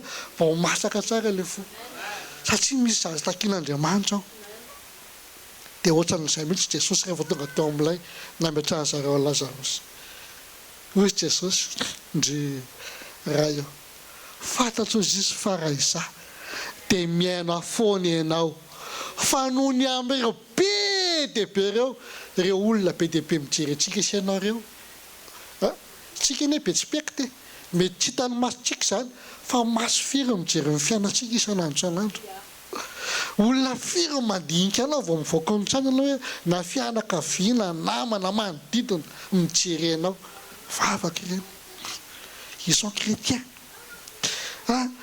zay moa zany dia mety misy olona te anontany agnambo hoe fa maninona raha mpeto ilay sabatra tao mibatahetana be ohatrizao foana miditry ny trano dia mivoaka ny trano mety misy olona te anontany fa mbola tsy sa fa ho avy ny fotoana fatana manokana ilay izy hoe ay mahatonga azo mibatahetana kay andohany amin'ny fanasian'Andriamanitra ry zareo fahitan'olona anao mivoaka sabotsy dia mety misy manontany foana hoe fa maninona reo makany dia eo amin'Andriamanitra hoe io fandehananao io mba raisy tontolo ara-panahy izy ny trajet atsika rehetrarehetra tanty atsangana manangana tanty ianao hoe mpandehanana homano ny fonao manjam-pahatonga atao amin'ny fanasian'Andriamanitra zay ny dikan'io trajet lava be io zany hoe manjam-pahatonga anao eto anao zany sisa maninona amin'izay iona amin'Andriamanitra etotsika tsy mahazo micro daholo fa ny anjaranao eto maninona miaino an'Andriamanitra ka rehefa miaino an'Andriamanitra ianao dia aza atao ohatry ny idiranao eto ny foanao eto zany hoe rehefa andeha anao amin'ny tontolo misy aonany amin'izay hitan'ny olona rehetra satria jereo tsara rehefa nifanatsika ozy izy tamin'ny Mosesy dia jereo tsara Andriamanitra taka miresaka amin'ny sakaizana tsika neto rehetra sakaizan'Andriamanitra daholo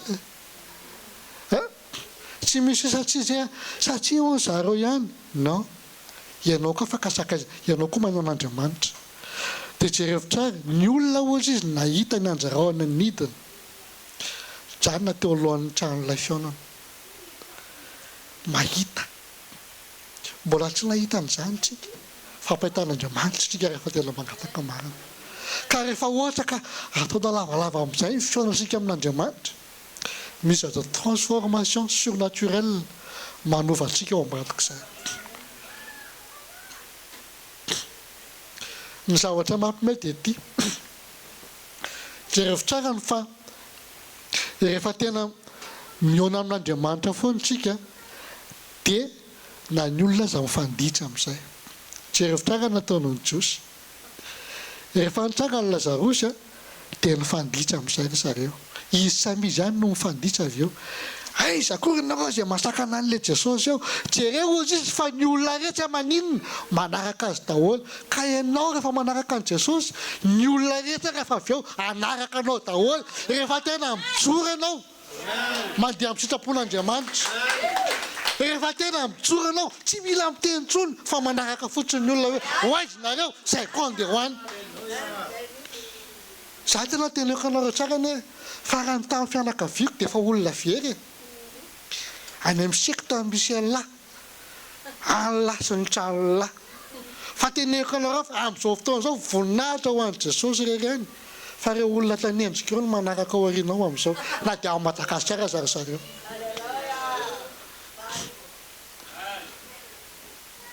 kasam-bazary sahe mijoro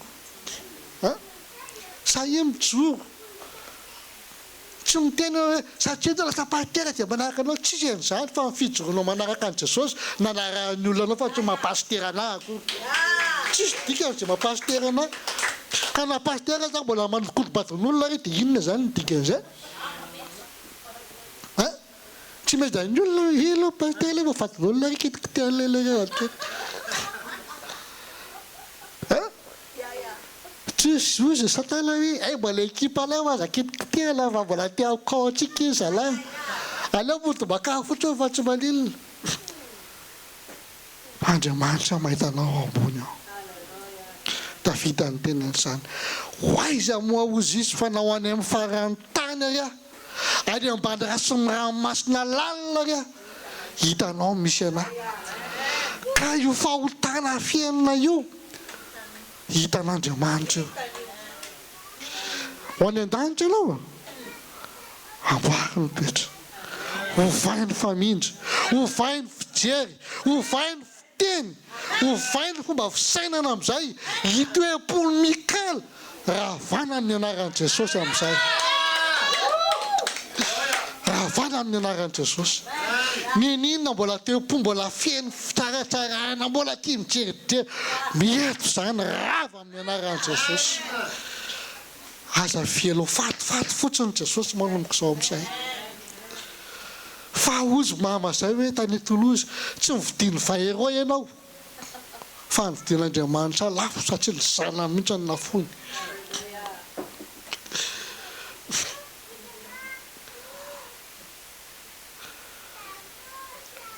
Tsara Andriamanitra. Izao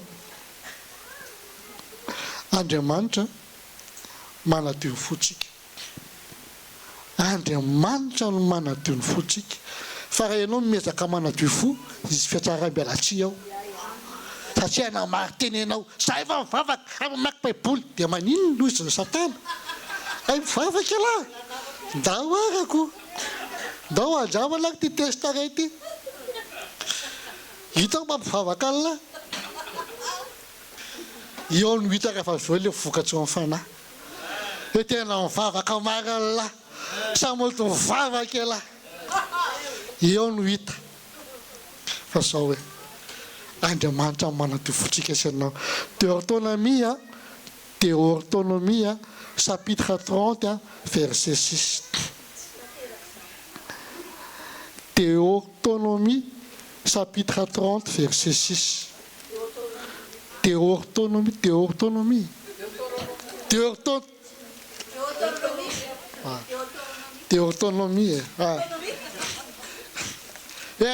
Chapitre 30, verset. Deutéronomie, chapitre 30, verset 6. Ny anaran'i Jesosy. Dia hoforany Jehovah Andriamanitra ny fonao sy ny fony ny taranakao hitiavanao any Jehovah Andriamanitra amin'ny fonao rehetra. Amen.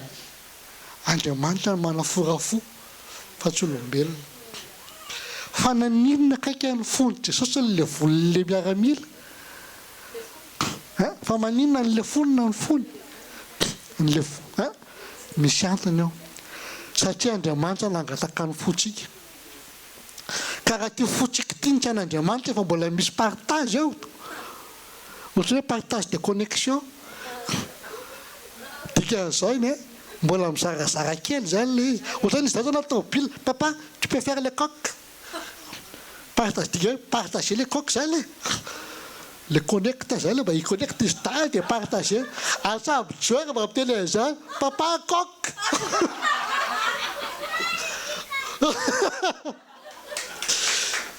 Mba azonareo ve? Ka le partager ty fo. Raha mbola partager le fo. Dikan'izany tsy mbola 100% Jésus io.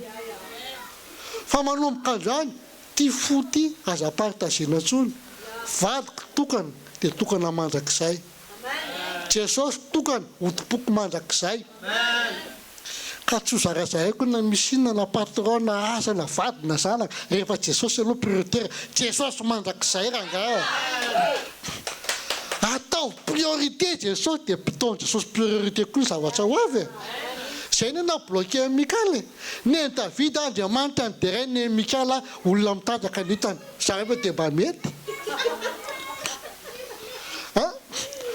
olona midery an'Andriamanitra olona mibritana nitanao mba fo maso ohatrin'inona kaiky mijery an'izay mba midiserina hoe Mikaly hoe miderana ny vadiko hoe zavatra masina ny deraintsika eto raha nira tsika teto Andriamanitra ny midina reto mijery atsika amin'ireny Andriamanitra tsy matombo keraka rehefa midera ny zanak'Andriamanitra midina Andriamanitra dia eto koa izy ka raha misy aretina amin'ireny mavetratra amin'ireny Andriamanitra manala ny zany koa za tena miteny anareo an'izany dia avasany hitako ny ainako izany tao anatina fiderana nisy boky la teto amin'ny masoko ohatrany hoe ino moa ny anareo takodomena sy tety afaka izay fa tamin'izany ary mbola tsy ampy fahatakarany fa tamin'izany notany hatrany gaga avy eo le masoko misene ohatry zao foana jery fitaratra ny tena dia hoe wow tsy hitany izy ao anaty fideran'Andriamanitra manao opération surnaturelle kaza mba to sangasanga ny fiderana rehefa matoa Andriamanitra tao indao tsika ide David navitan'izany fiakofako tao anaty anaray koa izy tsy mba tokenitsiny zany mihitsy amiangavy atsika androany Andriamanitra manadio ny fotsika Andriamanitra manala zay rehetra tsy nambolena ny tanany rehetra ao anatintsika rehetra ao satria Andriamanitra tia hijery atsika sy ny taranakitsika mihitsy tena itian'Andriamanitra amin'izay jerevy tsara Andriamanitra te hiteny amintsika hoe efa nanao voady taminareo ne zay efa nanao voady taminareo za fa nareo izy ny tsy nifidy miatro ny lanitra sy ny tany ao anio ho vavolombelona ny aminareo fa efa nataoko teo anoloanareo fiainana sy ny fahafatesana ary ny fitaina sy ny fanozonana ka mifidiana ny fiainana mba ho velona ianao sy inona ozy izy sy ny taranakao ny ao am-pon'Andriamanitra ao atsika dia tsy ho atsika ihany fa ho an'ny taranakitsika ho avy ihany koa ka ty fanomponan'Andriamanitra ty dia miatratra amin'ny taranaka faramandimby eo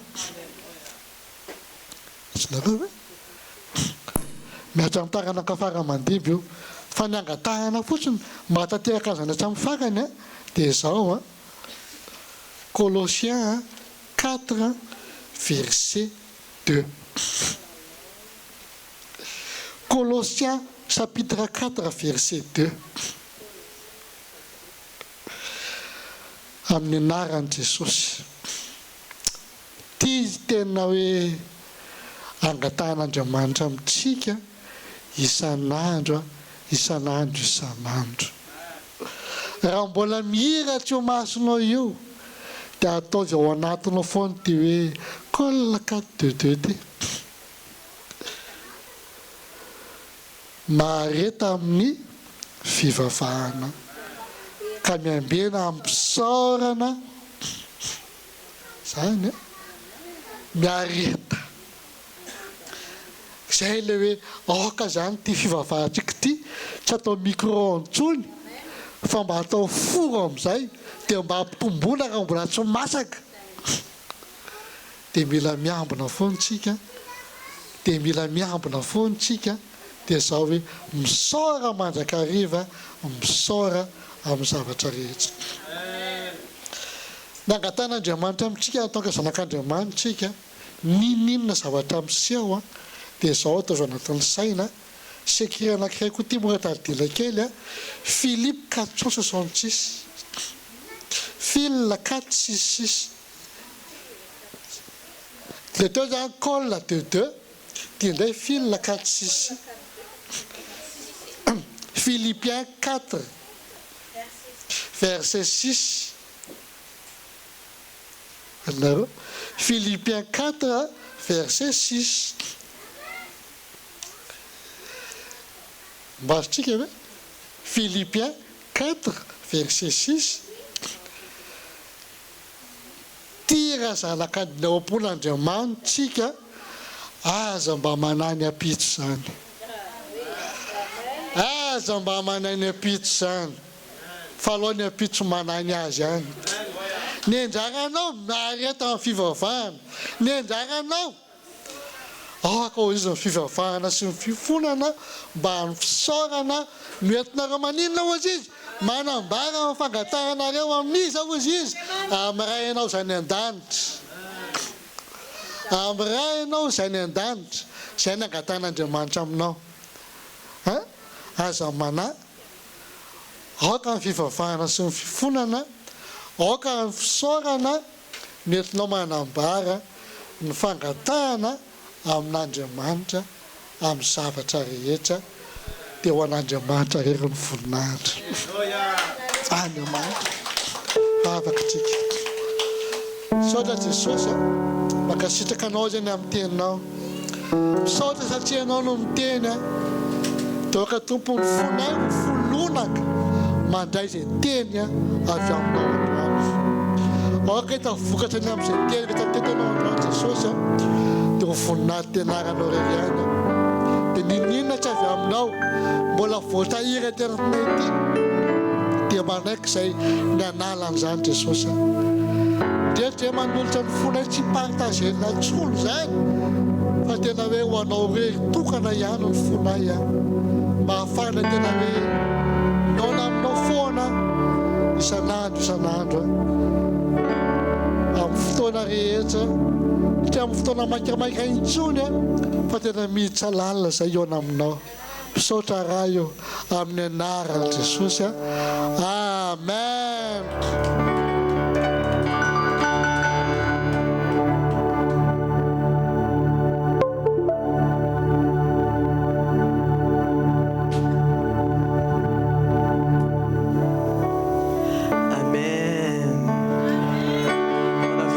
Un merveilleux message aujourd'hui.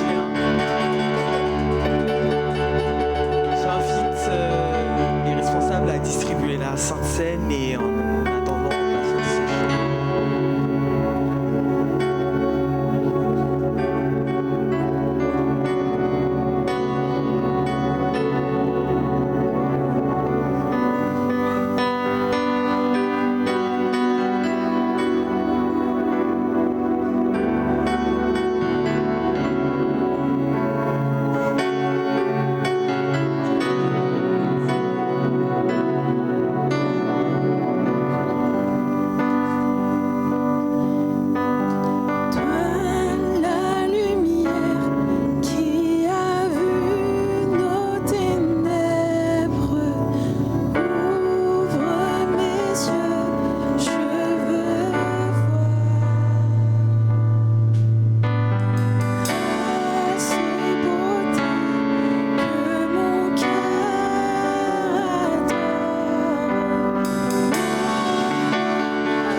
mahatsapa hoe niteny taminazy ny fanahy masina.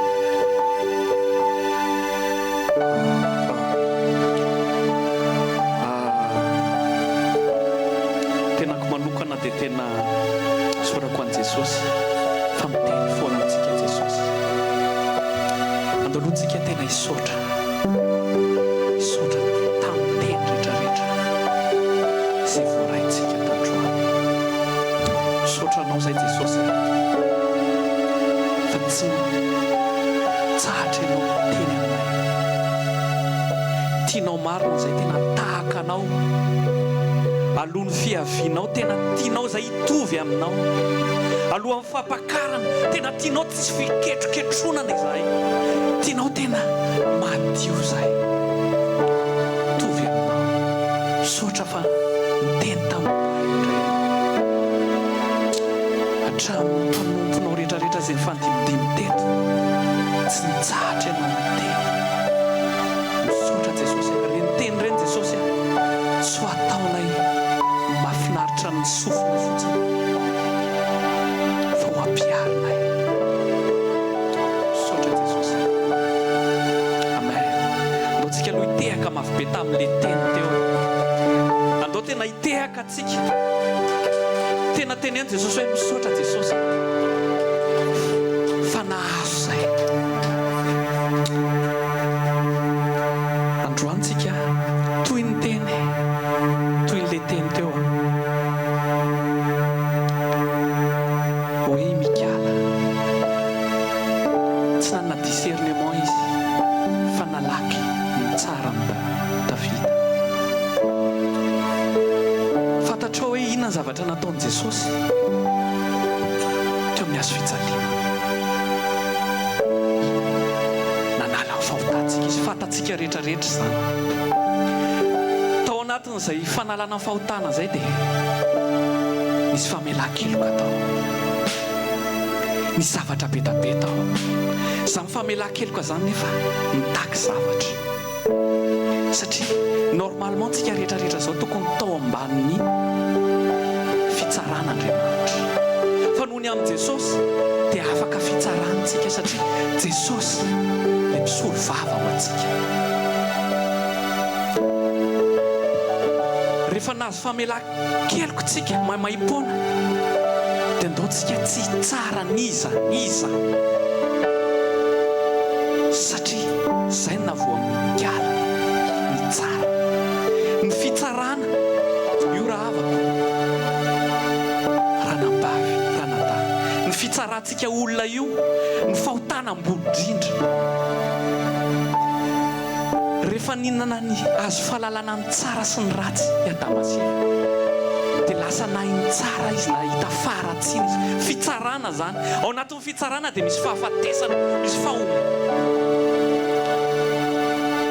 fahombana. Ohatran'ny Mikaala lasa tsy miteraka intsony, lasa momba.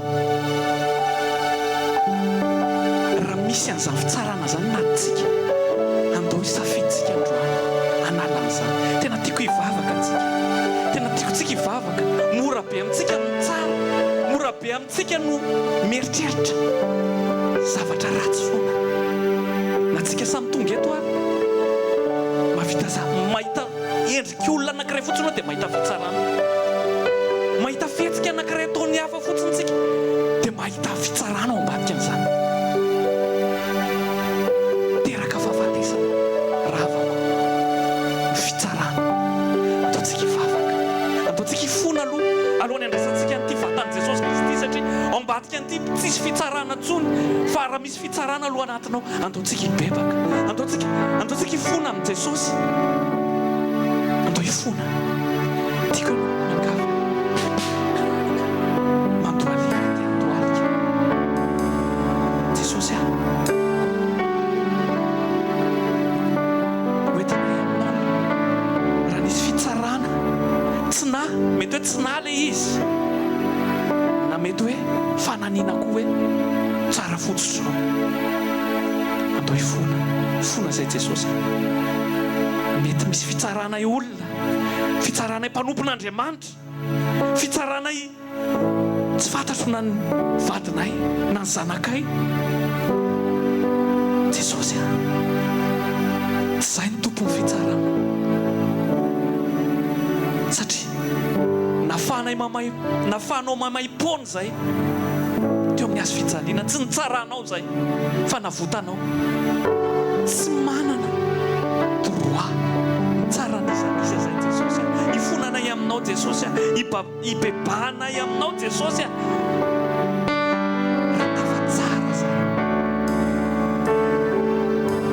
araka ny teny taonampon'Andriamanitra teo hoe Andriamanitra manatra andao ty angataka an'Andriamanitra angataka amin'ny fanahy masina mba hiala amin'izany fo anadio fotsika Andriamanitra me fo vaovao fo tsy feno tsy fitsarana ntsony an'izanizy atsapa izany famelan-keloka isan'andro atao Jesosy antsika Jesosy atao feno fahatsapahana famelan-keloka ahafahanay mora amin'ity feno fitiavana mizara fitiavana ty anizaniza na ny fahavalo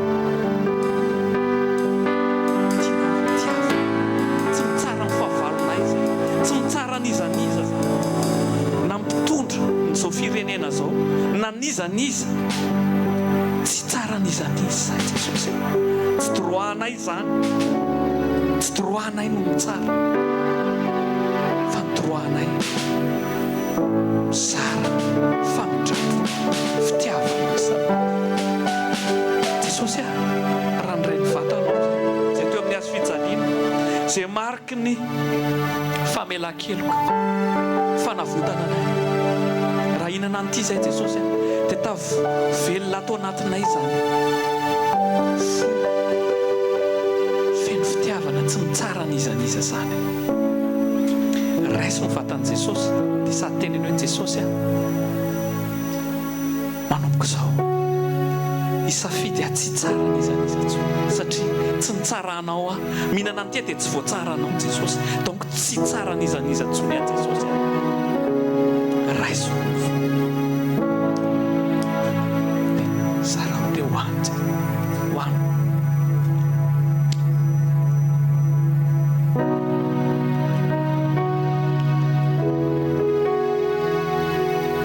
sotra Jesosy sotra Jesosy sotra Jesosy raiso ndray ny kapoaka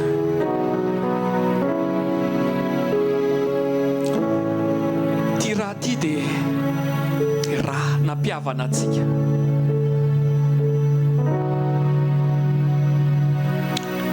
ty raha ty le raha nampiavana antsika tamin'iray nisy teny teo hoe tsy vain-ero ny fidianana anao fa raha sarobidy tsy haiko reto tsapanao ve zany hoe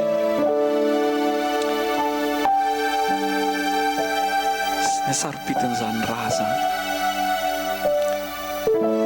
tena taovy latsaka anay potsika lalina ny sarobidin'izany raha latsaka atao Jesosy fanavotana atsika tsirairay fanadiovana atsika tsirairay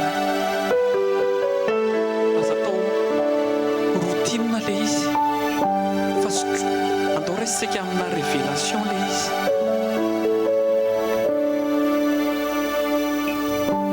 hoe inona kay ny zavatra tadiavinao mihoatra ny fihavananao n'Andriamanitra ankoatra ny zavatra mbola tsy azonao amin'izao inona ny zavatra tadiavinao mihoatra no ny famonjena izay natolotr'Andriamanitra anao ataovy tena sarobidy amin'ny fiainantsika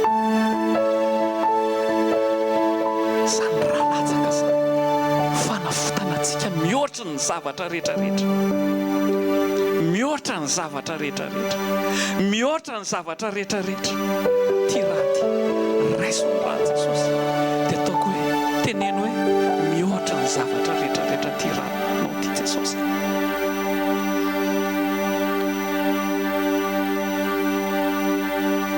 misaotra Jesosy no ny raha-pihavana misaotra Jesosy oka ny voninahitra ao no hita amin'ny fiainana tsirairay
proclamer ta majesté.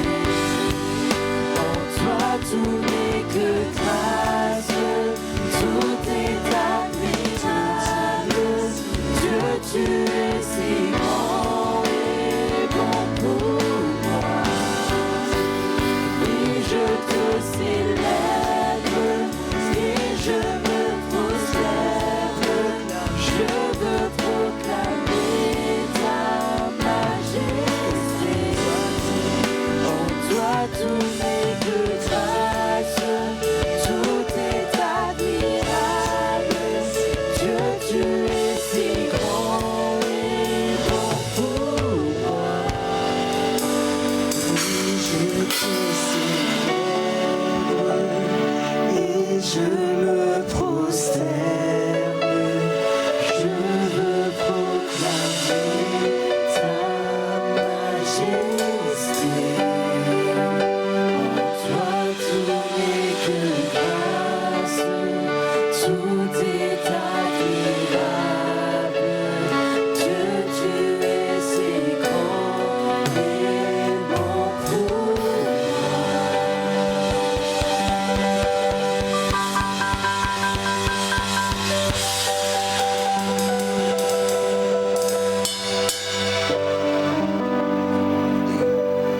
Halleluja. Halleluja. Sotra Jesús. Sotra tumpony amin'ny fotoana androany rehetra. Sotra ny amin'ny fandrosoana fiandro ty fotoana androany ty tompo satria tsapany efa teto ianao. Dia sotra na famangina ho any fona tsirairay avy Jesosy nahafahana nandray izy. Tsy nanao ihany koa. Dia mamery tompo dia tena hoe olonaka ny fonay amin'izany teny zany amin'ny anaran'i Jesosy. Amen. Hoe ny tompo amintsika isanao androany izy manao fanekenao teo anatin'ny olona rehetra nanaovako asolako mahagaga izay tsy mbola nisy natao tany amin'ny tany rehetra sy tany amin'ny firenena rehetra ary ny olona rehetra izay hitenanao dia hitana zany Jehovah fa matavatra ny zavatra rehetra ataoko aminao. Amen. Andriamanitra zany anao zava-baovao eo amin'ny fiainanao izy ary mbola hitan'ny olona rehetra.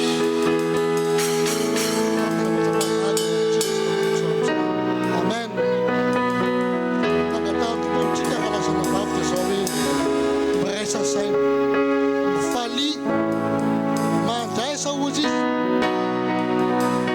miraisa saina dia mandray mihavana amin'Andriamanitra ary mandehana amin'ny fitiavana sy ny fiadanana dia zao.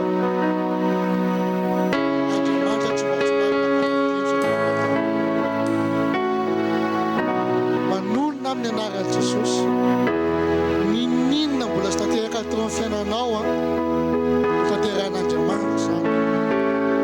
Misara amin'ny zavatra rehetra na mbola tsy tanteraka rahalay dia isara fotsiny. Andriamanitra manana ny fotoana nanalinanao. Andriamanitra tsy madisina ny teny fa rehefa ny teny izy dia tsy maintsy tanteraka zany. Raha mbola tsy miveriny Jesosy dia manana fanantenana ao amarin'Andriamanitra ny teny. Fa ny zavatra mahagaga eo amin'ny fiainanao izy amin'ny anaran'i Jesosy mandehana amin'ny Jesosy izao dia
te louer? Comment ne pas te louer? Comment ne pas te louer? Seigneur Jésus, comment ne pas te louer? Comment ne pas te louer? Comment ne pas te louer? Seigneur Jésus, quand je regarde autour de moi, je vois mes frères. Seigneur Jésus, merci pour eux. Comment ne pas te louer? Seigneur Jésus, quand je regarde autour de moi, je vois mes frères. Seigneur Jésus, merci pour eux. Comment ne pas te louer? Seigneur Jésus, comment ne pas te louer? Comment ne pas te louer? Comment ne pas te louer? Seigneur Jésus, comment ne pas te louer? Comment ne pas te louer? Comment ne pas te louer? Seigneur Jésus. Alléluia. Amen. Merci Jésus. Fasowana jamanta matusoa. Fasowana jamanta matusoa nawa. Amen. Sa pedita wale.